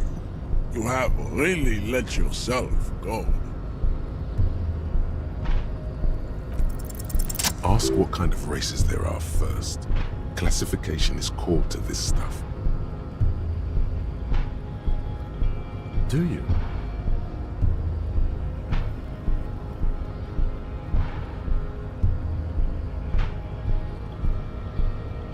The lieutenant looks toward the harbor's electronic door, and then, to you, he lets out an audible sigh. You are obviously a liberal, Sayolite. A polyculturalist. I can see it from your love of microtechnology and your sartorial choices. Do not deny your friend the truth you have denied yourself. There are 3 categories of race. Type A, the heroic races. Type B, the servile races. And the vile CF race cauldron of pederasty.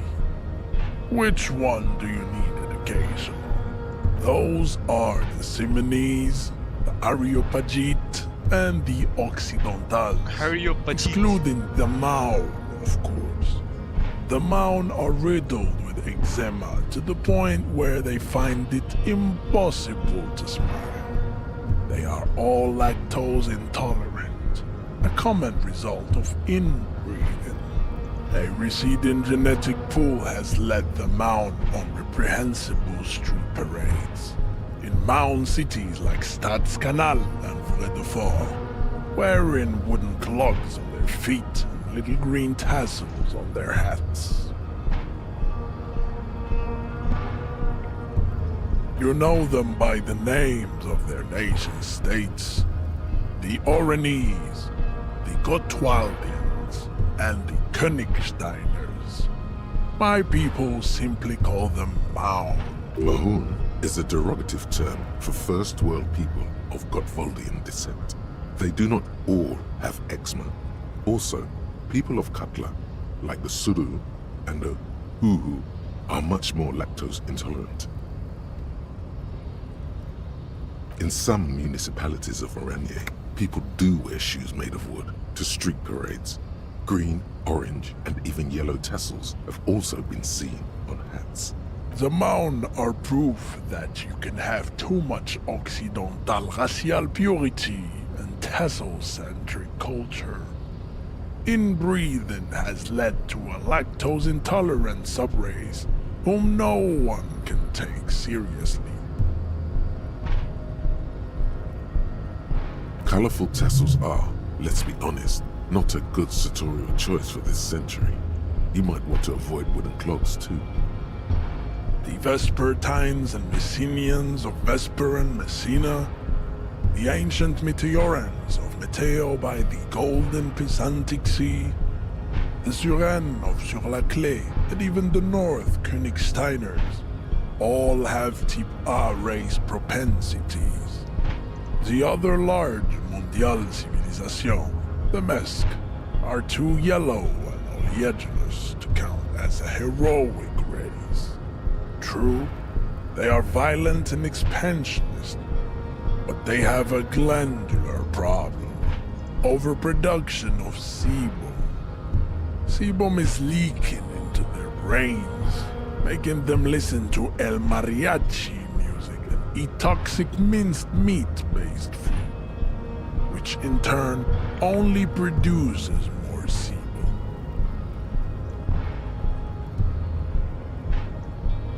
As proven by the Maun and the Mesk, Occidental Type A is in retrograde. The Simonese and the Areopagite are on the ascent.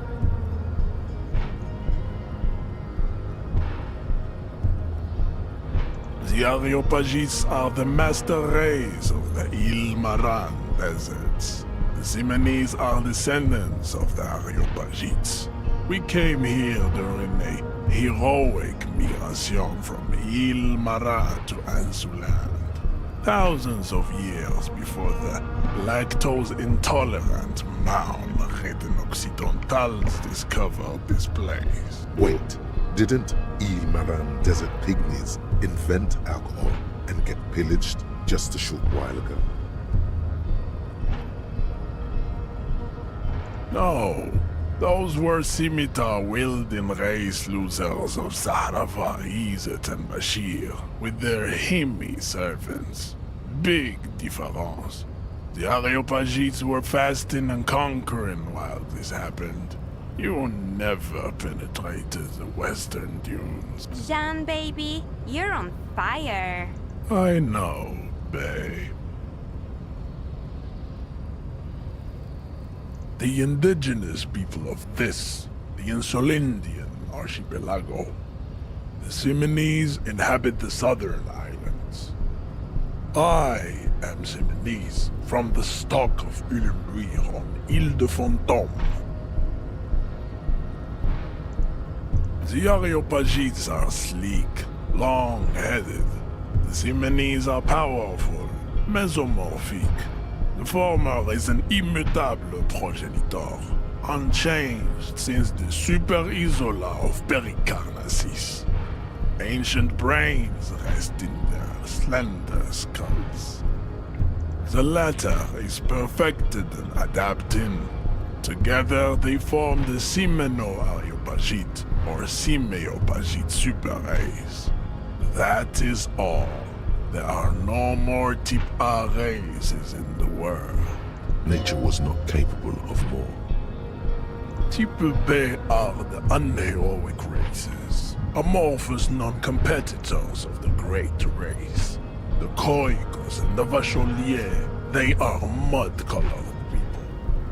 The Khoikos of Grad, Yugo, Zhimsk, Shest et al. Are what you would call white, officer, in a suspect description. To an untrained eye, the Khoiko appear white and pinkish, like a ham sandwich. But look into their eyes and you will see. They are of an indistinct muddy color, and so is their skin. Unhealthy, sweaty, and ashen. Pinkness is a racial quality that has to be earned through centuries of advanced ballistic warfare and cultural domination that the Grad people have undergone for drinking al-Ghul and smoking the degenerate tobacco and for eating potato. The Khoiko, the countless micronationalities of Grad, are all inexplicably obsessed with potard. The only thing they like more is dividing into microscopic ethnostates, like political amoeba. Wouldn't he be one for ethnostates? They are microscopic. The Semeno-Areopagite superstate will cover the entire remaining planetary crust, uninterrupted. From Holy Semenine to the Boreal Plateau of Katla. Its leaders will be the genetic epitome of the Simonese and Areopagite stock, elected by nature, not the base inert spoilage called demos. The Vacholians, halfway between type A and the racial called Ron, two mixed to know right from wrong. You tried your degenerate little revolution, which was the single greatest failure committed by humans in our 82,000-year history on this planet. Is it 82,000 years that we've been recording history? You have very little idea of what is happening, but that seems a little off.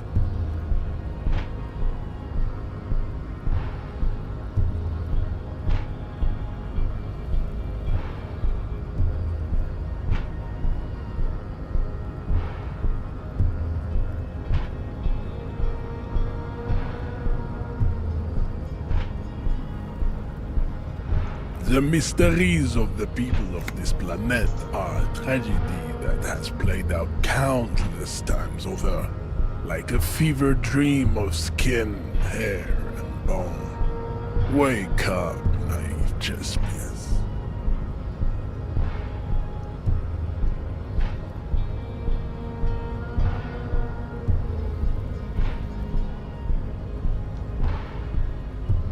The revolution came to Ravachol from Grad in Zaraz-ridden potato carts. It is literally an illness, a prion disease that leaves the parietal and frontal lobe ridden with holes. A soft, sponge-like mass of dementia, hallucination, and paranoia. The revolution is fatal familial insomnia. A hereditary prion condition passed from the Khoico to the Occidentals. But not sexually. Probably through trade routes and potate acid, the prime component of the potato plant. Enough of Tibet mediocrity. Tips CF are a museum of failed chimeric experiments and tragic maladaptations. They are tortured creatures waiting to be put to sleep. Your morbid interest in them worries me. Lesser races like the mosquito, a grotesque mixture of a masked woman and a Seminese man. Only possible if the mother is masked and the father Seminese. The other way around, they fail to produce offspring. The mosquito is born sterile, like a donkey. All they have left is to ride customized motor carriages with hydraulic suspension, listening to aggressive El Mariachi music to vent their impotent despair. It seems unlikely that two human beings produce genetically sterile offspring. You are right. You have misunderstood. You lack basic phylogenetic education. The sage will not budge on this. Then there is the Simino Koiki Chimera. Are you sure you wish to know of the Simino Koiki Chimera? It is not an aesthetic site. The Khoico, as you know, are very servile, especially when they meet the rich man. Racial scientists have toyed with the idea of crossing the Simonese with the Khoico to produce a super